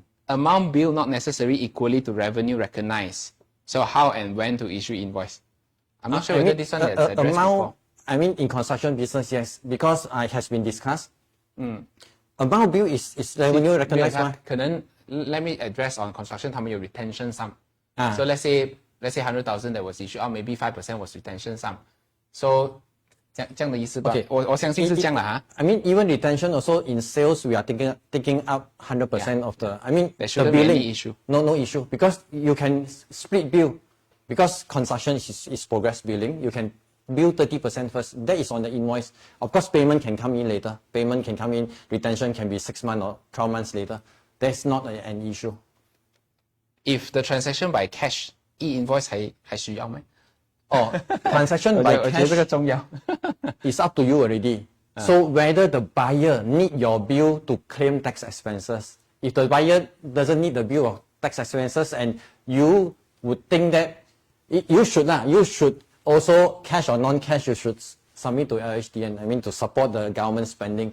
I mean, to spend in good use. And IRB in the future will say you have to validate before I can claim a tax deduction. Then 你呆都要跟他拿那个 so, 单的。 I mean, now the locking point from accounting view, this question bring up another of my thought.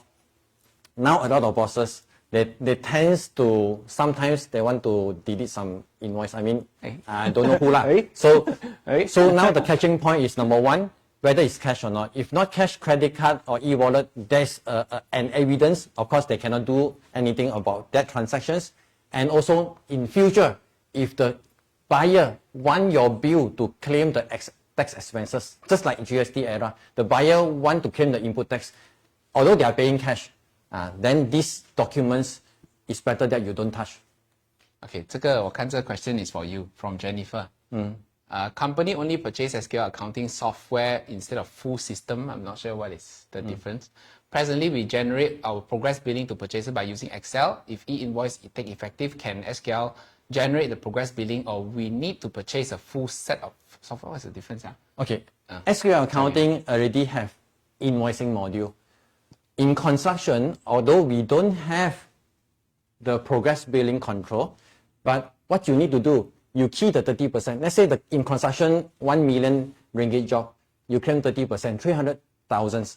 Please key the 300,000 in SQL accounting billing and link to E-Invoicing. Of course, the 300,000, there's a lot of calculations, a lot of engineers need to verify the job done, all this you do in Excel. But the end claiming result that you are going to recognize, you are going to bill your buyer, that need to be in SQL and linked to E-Invoicing.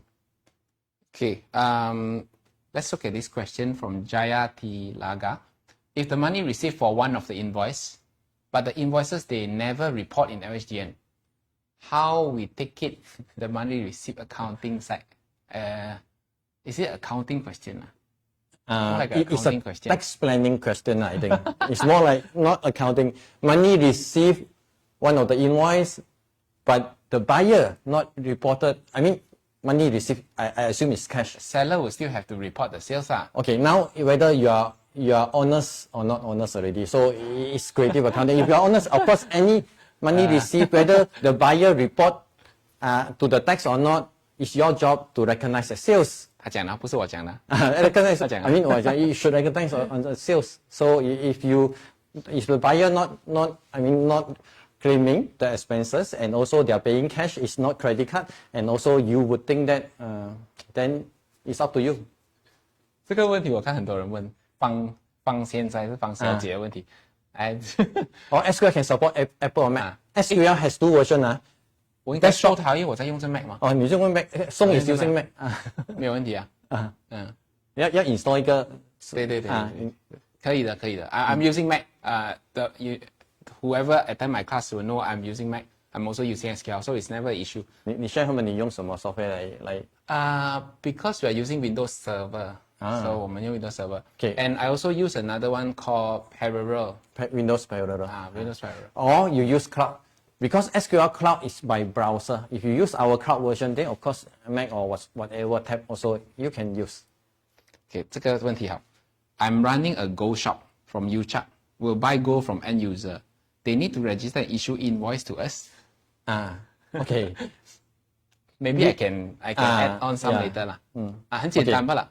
So this person, whether they are a company or not, if they are company 2027, they are running their business, they register SSN number, yes, you need e-invoice. But go shop sometimes is trade-in. Trade-in means that I bring a smaller go and change for bigger one and get some rebate. So that I would think, of course, they are not in the business, but due to the invoice already has clearly spelled out you are selling the gold of 10,000 ringgit, they are trade-in 2,000 ringgit, so they pay only 8,000 ringgit, and they have the TIN number, the buyer TIN number. So all this info, I would think is sufficient, but still this we would check with LHDN on the next meeting. 我看很多人在等你的答案，你知道没有？你看 ，invoice SQL use cloud or can use offline？ Both. 然后还有一个人问 ，What will be the cost to involve to be e-invoice compliance？ Okay. 继续给他3个8给他压力。Okay, for SQL existing user to upgrade, of course the price is less than 1,000 ringgit per company. So that pricing will work out when the PEPOR is whether the PEPOR is compulsory or mandatory or not. We understand LHDN is mandatory. PEPOR mandatory or not, why make a difference? Because if PEPOR mandatory, I need to set up a server that keep all the informations that connect to access point, that connect to others, that will be different charges. So let's say LHDN side, yes, the cost will be one-time fee, there will be a very affordable fees because we have so many customers, then we share out the cost. And all the while, SQL has been practicing affordability to help our customers. So not to worry, so it doesn't cost a bomb, but it cost a bit, and yes, we will deliver the value of the software to you. 好，我们 I think how many questions that we can take further? Those we take as those much can as we can 啦。 take as much. Okay. Those who stay then just go on. 因为我怕超时，等下他骂我。好，Okay, let's look at Paul's question. What about commercial invoice or pro forma invoice sending to customer in LNW? So this is also part of e-invoicing for custom clearance purposes. Commercial invoice and pro forma invoice is not the final invoice. It's not the final billing. So I would expect this will be in common use in coming days, in futures, before the real invoice become finalized. So yeah, this will not change. Pro forma invoice or commercial invoice will be there. But generally, I would say generally commercial invoice for clearance purposes and the actual invoice supposed to be the same. Supposed to be generally, and unless there are some circumstances in which it is a sample or it is something that is no cost one, it's just for processing purposes, and then you have to retrieve back later. Under such case, yes, it goes under commercial invoice. Then my view is it is not part of the scope of e-invoice. Yeah. Okay. All right. Next, buyer has the right to reject Siu Cheng, the e-invoice. How seller protect themselves from those bad payment customer? Okay, you see, this is it seems logic on the question, but it doesn't have logic. Okay, why? It's a bad customer. No matter you go e-invoice submission or you go by email PDF invoice to them, they are not going to pay. Whether they are reject or not reject, they receive, doesn't reject. Now they receive your invoice, doesn't reject, they go and throw at the rubbish bin, then same. What are the difference? E-invoicing doesn't help or doesn't make it. So if they go and reject, it's better so that you can cancel the invoice. So you worry is this bad customer, they do not going to pay, but they go and accept 72 hours, they do nothing, and this become your invoice, then you have headache. After 72 hours, after 3 months, 4 months, you go and CN, then the LHDN will ask you, why so many CN? Go and prove to me that you have chased for payment. There is more problem. So you would rather like them to reject. 这个 question let's look at this question. I think these two questions can read together. Fion and Peggy, 他们的 idea 就是 can we transact in pro forma invoice, only issue e-invoice upon payment received? Okay. Practically, when we say invoices, if you issue pro forma, then then you recognize as an invoice, of course can. That is just the documentation flow. But on accounting standards, I have to address on accounting standards. Accounting standards would then look at whether the goods has been delivered or whether services has been rendered. Now, if the services has been done, goods has been delivered, then you cannot just say, oh, I wait for payment, then payment is next year. So it doesn't make sense. Then your P&L will go haywire. Okay, actually she's trying to make the accounting standard from accrual basis become cash basis. Yeah. Because I receive already, only I recognize. Of course, it violate the accrual basis because goods already sent. Of course, you can strike a balance. Doesn't mean that, of course, some customers you think there'll be a risk area that you can mixture of some that I would think, I'm not sure. So it's up to you. Okay. I doesn't suggest you anything. Okay, well, let's talk about B2C 啦. There's a lot of question on B2C. 好像他们做 online sales 的啦 Shopee 啦 FB 啦 Lazada 啦吃 hawker store 啦 yes, the buyer may not request for a tin, may not request for claim. 他们只是吃罢了嘛，用家里用嘛。Then you don't have to get their tin. You basically just put as cash out. Doesn't matter. Yeah. Doesn't matter. Only those that wants to claim it as an expenses, then they need the invoice to be validated. 好，再来。我这边的 question 也七七八八了 ，not bad. Okay, hawker, so I addressed that. So is the invoice issued for deposit or down payment still required to issue for LHDN validation? Deposit and down payment. Okay. Whether you are charging to GL code, sales account or deposit account. Okay, you see when we raise invoice, whether we recognize as revenue or recognize as prepayment. So revenue, yes, but prepayment, that is yet to see. But to my explanation, it's not the revenue of the company. But yes, we'll bring this question to double check with LHDN later. Okay, so online sales, do we issue the invoice when we send out the goods? My view is shouldn't be a problem. So online sales, Lazada, Shopee will. 那一天你 book 下去 that is the date for the invoice. They will cash on the e-commerce operator. So, because e-commerce operator will be the one to submit. Or the one when you issue your invoice together with DO, you issue together. I don't see there's any problem as well. Okay, is it mean the next time payment received from customer should from the customer bank account instead of payment on behalf by related party? Due to IRB will track the payment record. For the time being, of course, in future they plan to track on the payment also, but now it's merely on the sales on accrual basis. So whether you sell, you receive money, you sell, no receive money, still e-invoicing, just on the invoicing. So in your question here, so the payment later intercompany, you go by current way, it doesn't affect it now. Up to 2027 or 2028.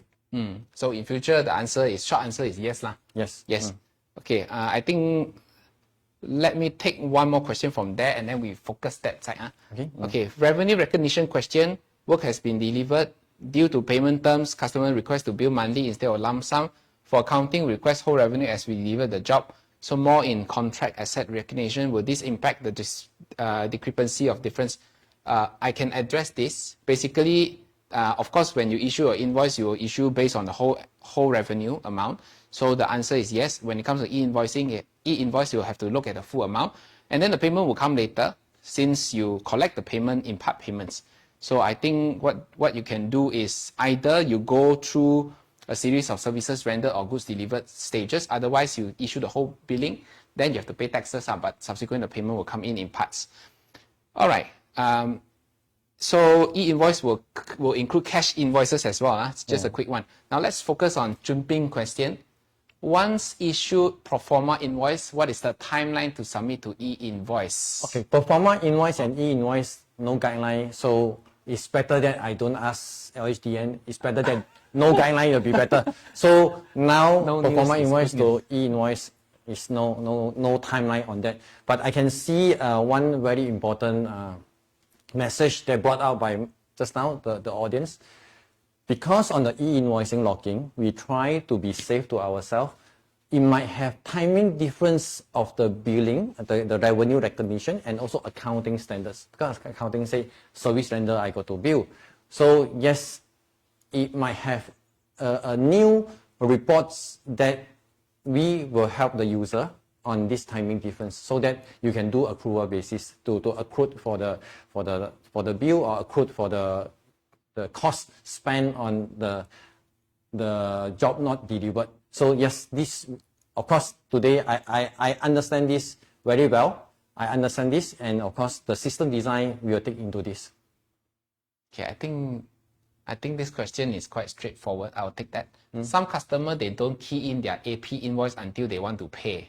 So I don't see this is an E-invoice question. It's more of accounting question. Whether you key or not key, the seller already sent to E-invoice. I mean, the LHDN already have the sufficient info. So the buyer, whether you key, you no key, they are not a question to LHDN. But you have to ensure that the invoice claim means your expenses claim within the same year of assessment, within the same financial year. No, it doesn't have law. No, not invoicing.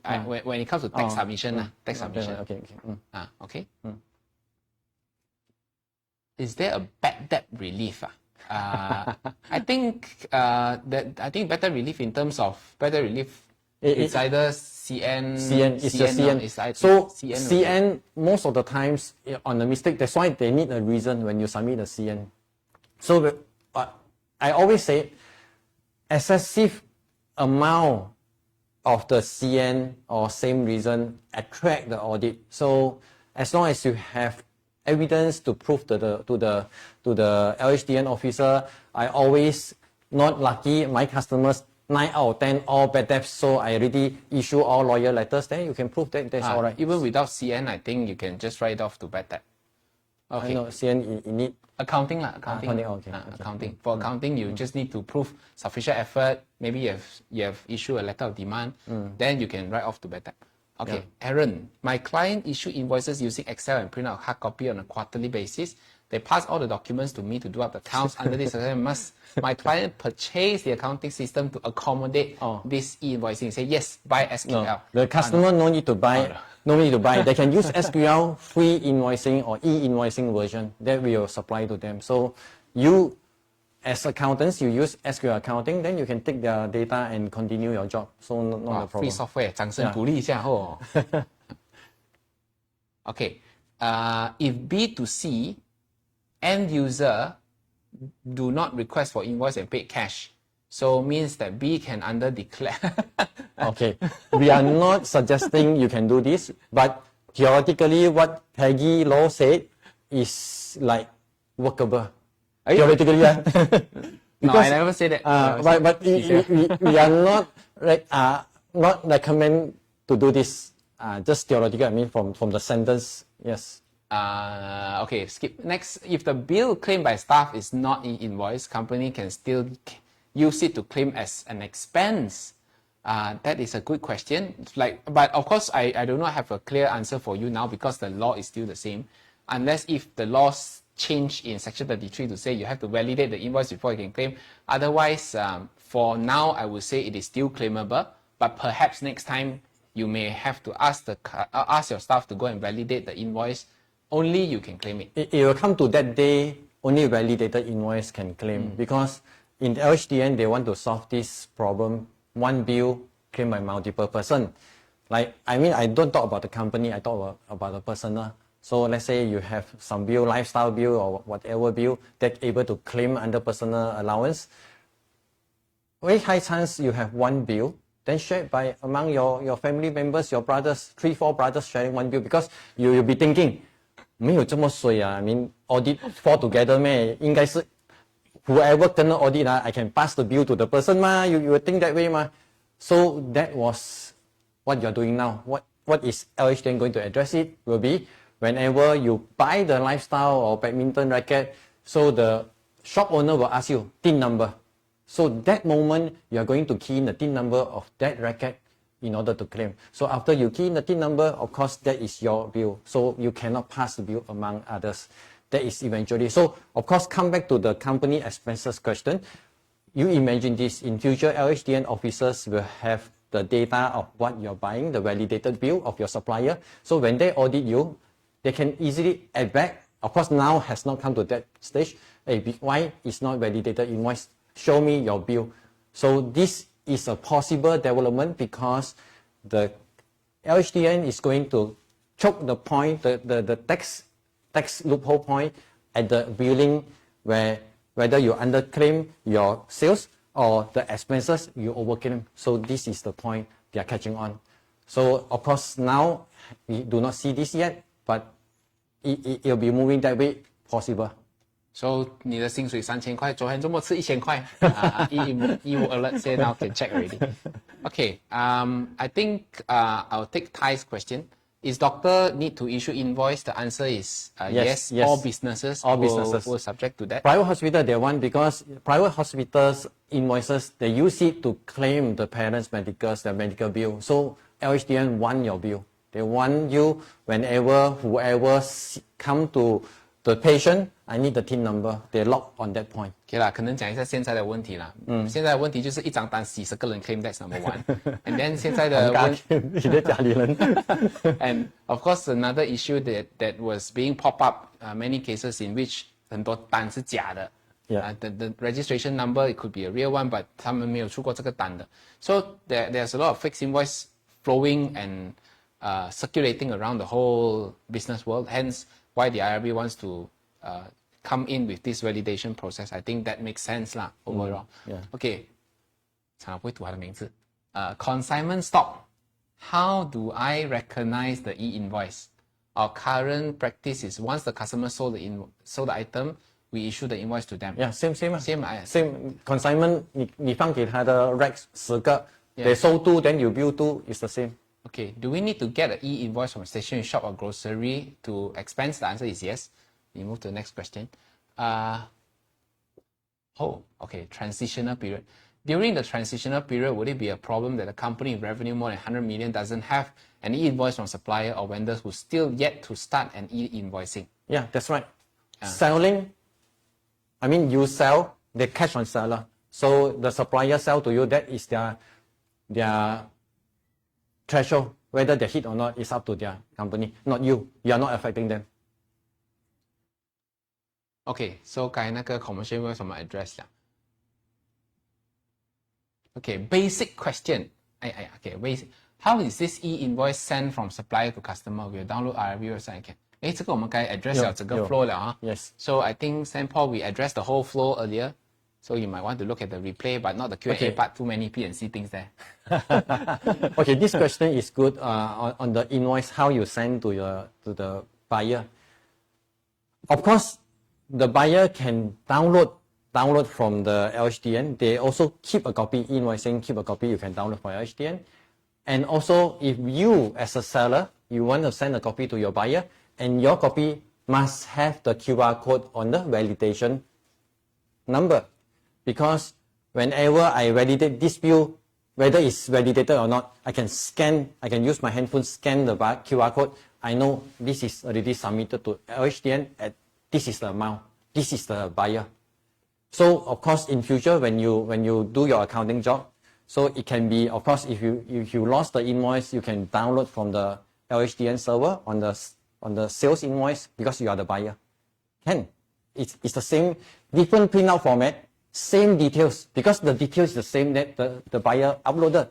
And of course, you can use the buyer's invoice to you, but buyer's invoice will have the QR link on the validation done with LHDN.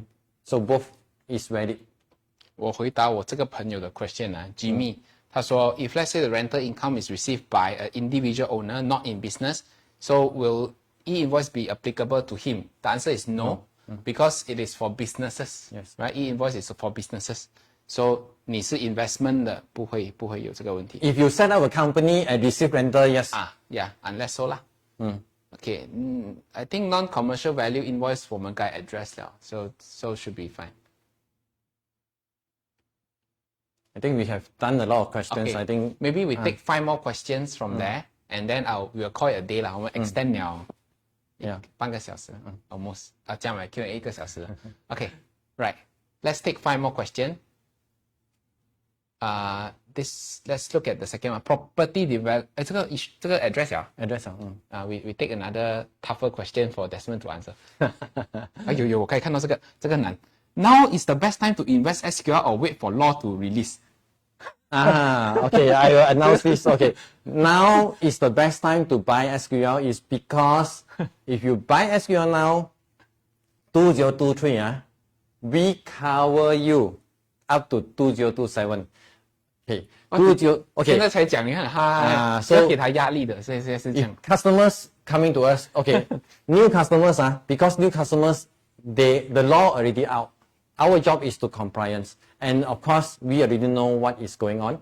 For the LHDN E-Invoicing, if you buy SQL now from August 2023, that will be going to cover whatever law changes up to 2027 December. 2027 is everybody need to sign up for E-Invoicing. We cover, January is where you need to sign up. We cover until December 2027.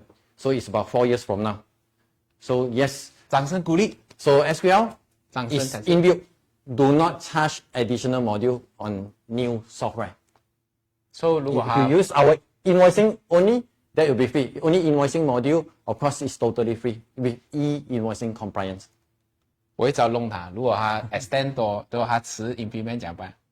没有了，没有，这个也 OK 的。Let's say you buy in 2024 or 2025, also cover up to 2027 Okay. December. I mean, it's a good. And of course, we have the promotion of the attachment along with E-Invoicing. Okay, this is important because we have cloud attachment for we call it e-filing cloud hubs. All your bills now, you upload to our server. We keep for 10 years because LHDN for 7 years. 送要 beside 那个字 7 LHDN OK 不要把它闪去哪里？来好像直接是。OK 它不会飘走间。Peace mind for LHDN 7 years file retrieval. So because sometimes hard copy you faded away, you misplaced, you upload to SQL Cloud, free 500 attachment for you from now on. Every company will free 500 transactions, whether you are desktop based or cloud based, 500 uploads, and we'll keep 10 years for you. After uploaded, then if your hard copy gone, never mind, in our server for 10 years. So this is along with E-Invoicing promotion. So for new customer and existing customer will enjoy this also. E-filing will be E-filing cloud, existing customer will enjoy this. 我忍不住笑，因为那个 Mary 讲，我每天挖坑给你跳。Anyway, 这是我的工作。Okay, I think we will take 5 questions. Maybe 我们给你们10秒的时间，你们 pick 哪一个你们最喜欢的 question， 你们 like 那个 question. We will take the most 5 like question to address for 最后。好 ，So I give you all 20秒，给你们去选。那我们继续挖坑给他，看还有什么可以挖。Hopefully today's session, I think clear a lot of doubts. 因为今天的 session we are less share on detail technical. We go and conceptual. We know where LHDN coming from, how software coming from, how as a user. Then 你就比较好 planning. So later 我会讲 as user 会这样子。As user end of the day when 2027, 你 raise invoice 是一样的。The moment you click the save invoice is the same how you key the invoice. It's just that after you save, then we'll send to LHDN and between 2-3 seconds, the validation will come back and we'll have the validation link or validation number. That will be printed out in your invoice in QR code format because QR code can scannable. People can scan and validate. So can verify. So this is how the whole process to user, it doesn't impact on data entry cloud 有什么不一样 but it will impact on your tax planning, it will impact on your error rectification, the time frame, it will impact on that. OK, 我们来 address 最多人 like 的第一个问题先，这个很多14、13，那边10，所以我们先走14先来。Okay, those farmers and fishermen will then need to provide e-invoices. Usually they give handwritten invoices. Okay, this is common sense question because as long as you are SSM registered company, unless the farmers doesn't run the business, I mean they open the personal account. As long as you are SSM number, the law, LHDN law, asks you to register 2027. So 可能这样讲啦。IRB said you still need to issue that e-invoices to the server. Of course, 你不一定讲一张一张啦。I'm not sure whether it can be batch 嘛，我记得 it can be by batch. It can be by batch or it can at night you key in. Okay, And so yes, you need to send to so they E-Invoicing. allow a time difference. So let's say morning you're selling, at night you go back and upload. They do not say allow. Actually, they disallow. So what is their angle? LHDN officers' angle is whenever you render the sales service or post system, now you're buying, I need to approve. I need to validate now. This is their angle. So of course, we as a user, we find very challenging. Now I am fisherman, so I put on the weighing machine how many kilos, all my hands are dirty, how to raise my invoice. So this is practicality issue that of course you have a good argument that you can do later. 它 pass invoice 就变成血书了，血书上面有血，鸡血跟鱼血、猪血。Yeah, so I mean these are the practicality issues that I mean is understandable. But as I said, we need to further clarify. Now we have this valid reason that we can clarify on that. I think 我们也有讲过这东西啦， but it's not everywhere can be accessible to internet. Sometimes yes, KL even so yes, it's accessible to internet, but there are some cases maybe 他们在 basement 啦，or there's no connection 啦，可能它的 port 不够啦。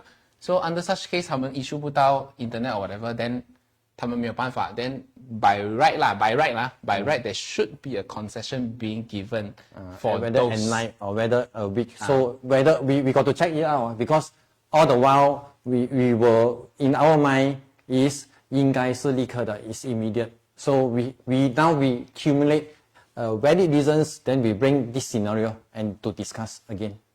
There should be rightfully there should be a time rightfully. frame for you to submit the invoice or something. But you become a loophole. Let's say you allow. Yeah, so that's why the government said 70. But anyway, we check it out. We cannot give you answer now.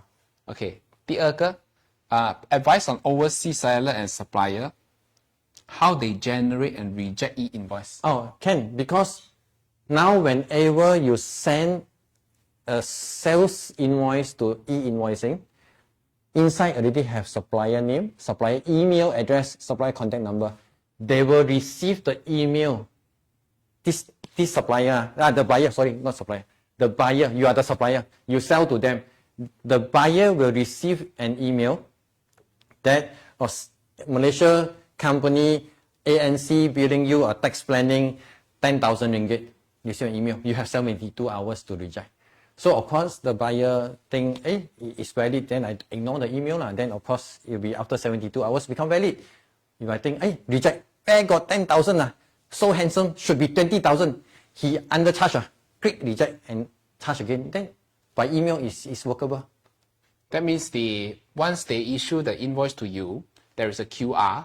From there on, you can also reject the invoice. And the buyer will receive the email, the same email. Okay, next question. KP Chow. My company got online store Shopee. Do we have to give an e-invoice or Shopee to give? This has been discussed where it's Shopee to give, Shopee and Lazada. Okay. So because the selling point is handled by them, so they will send. Okay, last two questions. 这个 Karen, how about existing customer? Got any charges or not?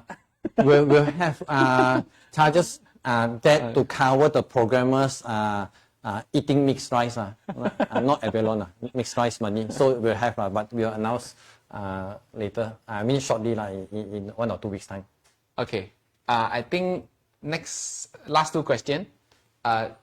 Sorry, 我读不到名字, but if my company with turnover less than 25 million for now, so my invoice start in 2027. However, if our sales shot up to 100 million next year, 2024, which is after June 24, shall we implement e-invoice immediately or we follow 2027 as a starting point? In short, whether the threshold cuts off at the lock at the point of June or progressively and immediately implement when the threshold reach. 我先讲我懂的先啊. Now, the scope of turnover, when we talk about the turnover, is based on audited financial statement or your management account or financial statement if you are not audited. So 它是看一年的，它是看一整年的。Now, my view is if let's say in 2024 your total for 2024 has already exceeded, by right the law will come out to say by when you have to start implementing or issue the e-invoice. Okay, E-Invoice LHDN law is different than custom or SST.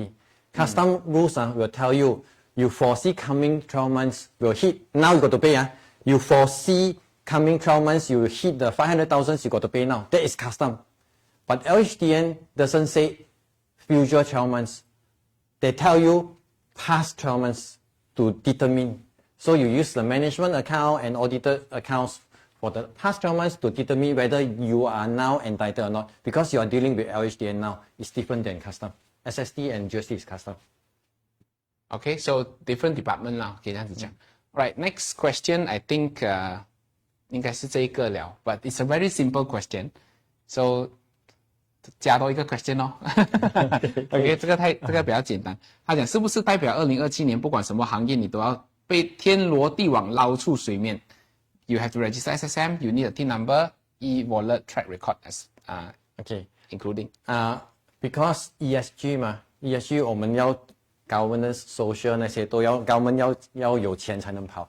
So yes, the bank system, the bank will tell you if you're running your business under personal name, hey, why a lot of deposit? The bank will tell you go and register a company. If not, I close your bank account. So bank is number one point to push you to register a company. Once you register a company, then yes, you are inside the e-invoicing. So very simple. Once you have registered a company, or all your businesses, your hawker, all your businesses are by cash.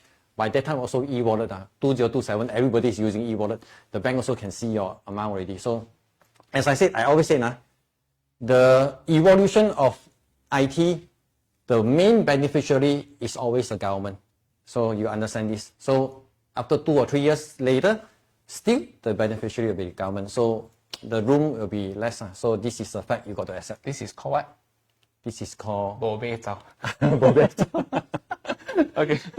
Last question is a very industry specific question. So I will call it a day after this question from Su Mei. We are main con. Normally we have back charge our subcon for their deficit work or buy construction material on their behalf. Now practice is we issue the invoice and treat it as other income. Is this compliance will be the same for other income? My view is yes. Yes. Yeah, it's still the same. Because it's not reimbursement, it is an income. Reimbursement, we go and check. So a few things that your today's session, we have a good idea, and yes, we are going and check out and have an update later if we have the answers, or the LHDN will come out a guideline later. This one is a question. I'm interested in SQL, can PM me. That one I will leave it Thank you to for support. Yes, thank you for support. We are always at the forefront to help businesses. We do understand sometimes what the government needs and what the impact on businesses. Yes, we are the one to cushion out. Yes, we live in this era. We hope that the government can put the money in good use, which we are more confident now compared to years earlier, right? So I mean, it's good that lesser tax spending, just do the transactions, and this is what we can do. So no worry. And today, after today, at least when you look at the e-invoicing, 你没有这么怕了。You are not 知道它怎样操作 你知道 you know how the whole flow works. So you are less worried, and more confident on facing it. Yes, and some of the ideas that just now some of the audience they asked, that is good ideas that. I mean, like performa invoice, all this, yeah, that is... The under-decay income one, no, I'm under-decay.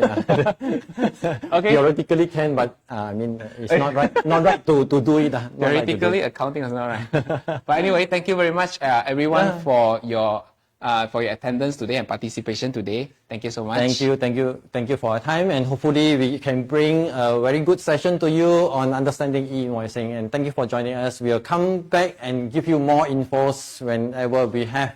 And more discount and promotion. Yes. Yeah, why not? Yeah, thank you. 苦笑，你看，请错人了。Okay 啦， thank you Song for having Song here, and of course today. Yeah, we merged two ITs and accounting together. Yeah, hopefully it's a good guide to you. Thank you very much. 谢谢。好，拜拜。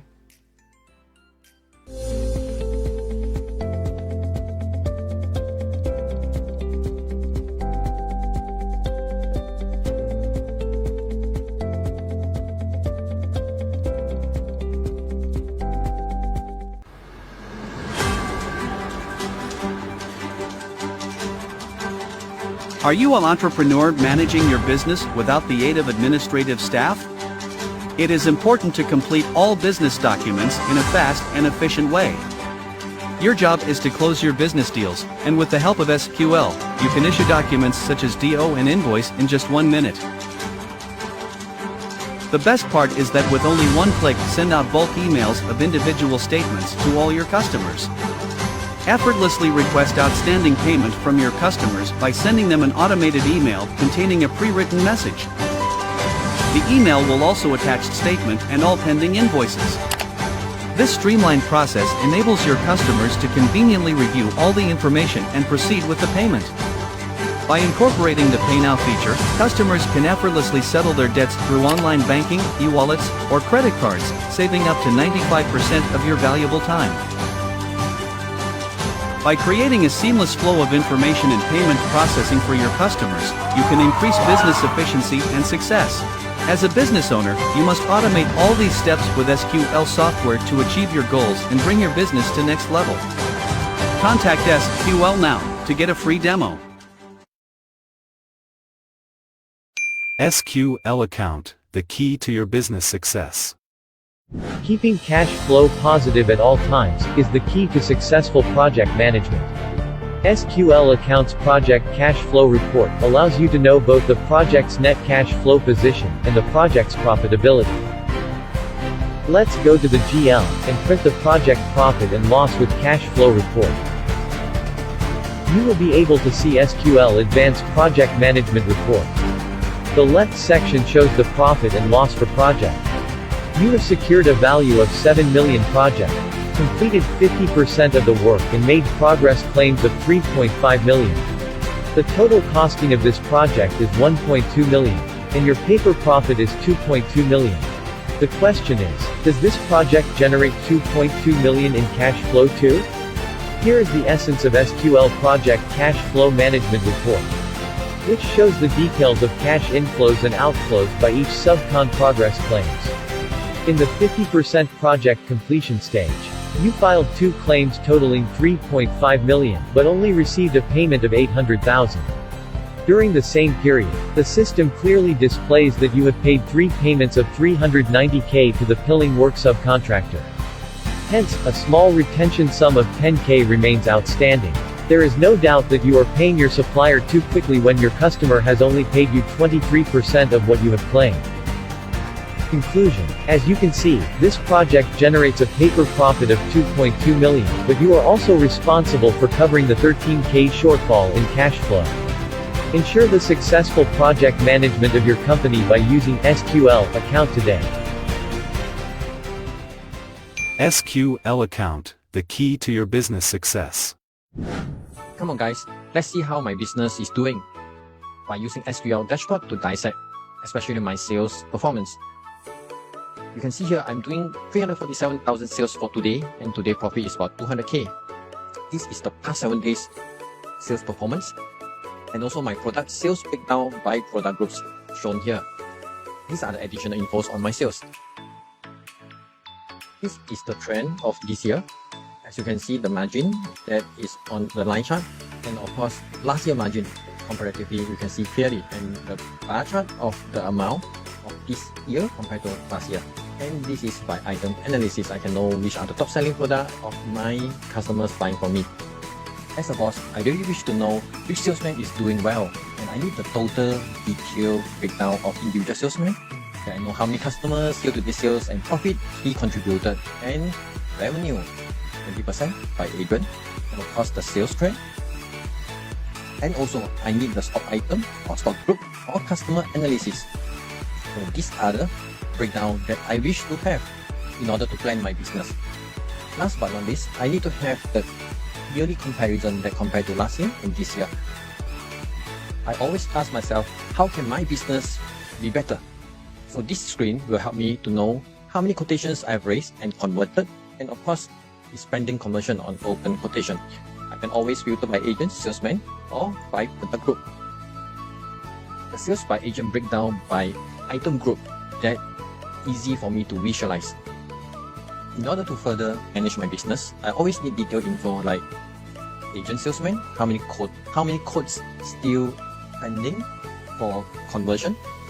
Example, Edwin, there are 2 quotes for conversion and 45,000, which are the items that are being quoted. It's all shown out clearly.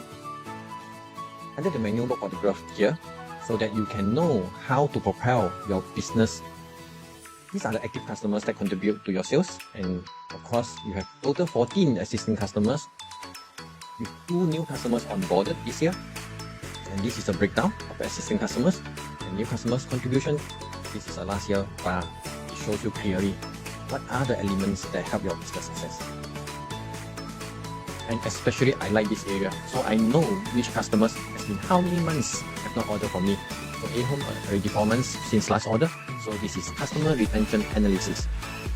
My customers are scattered, mostly concentrated at China and Hong Kong, Japan area. I wish to have customers at South Africa. As you can see, these countries I do not have even 1 customers or reseller. It's my dream to have it here. Thanks SQL Dashboard, who have such a wonderful business analytics that will help my business success.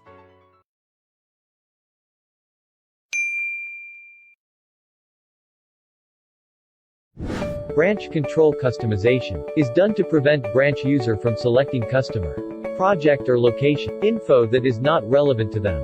With branch control customization, boss no longer have to worry about staff seeing the total sales amount for the whole company. And no longer stress over mistakes like issuing documents with the wrong project or location. Now, we will show you how branch control customization can ease you in SQL account. In Sales Invoice, admin user has complete access rights and can select all customers. Branch user Yuki can only select her branch customer. The default agent, area, project, location code for user Yuki is the first code in the branch control setting lists. User Yuki can only view and select information assigned to her in the branch setting control. User Yuki can only issue transactions as Yuki. System will disable select options at the original agent field. In sales document listing, user Yuki can only view transactions issued by them.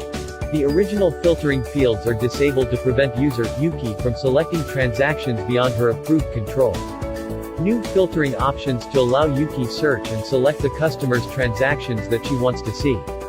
If Yuki wants to select more than 1 customer, click this button to select multiple customer assigned to her.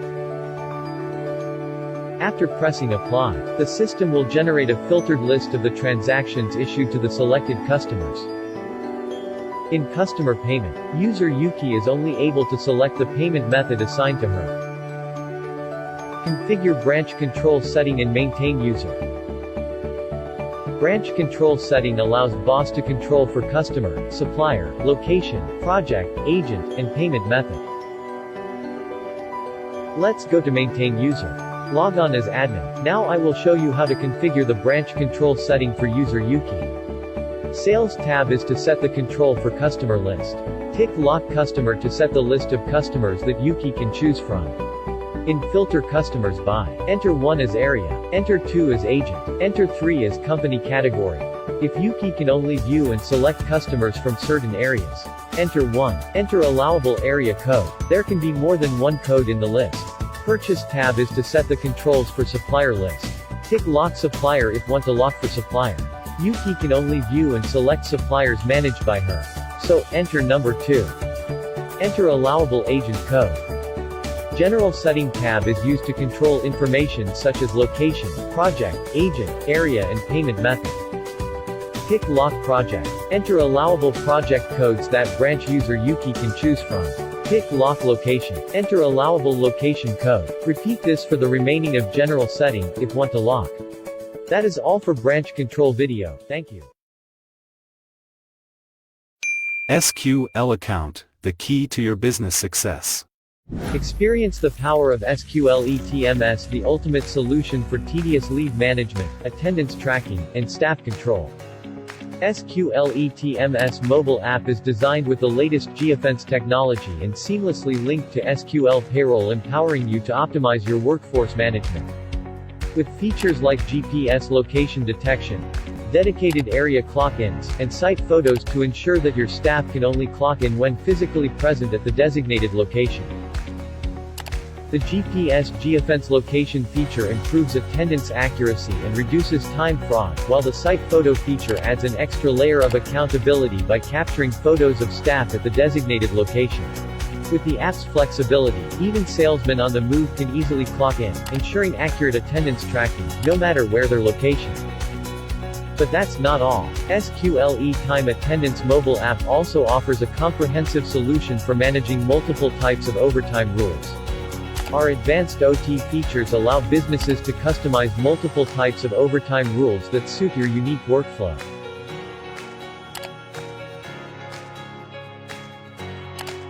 With the ability to set minimum OT time entitlement and different OT rates, or even set OT pay rates by tier.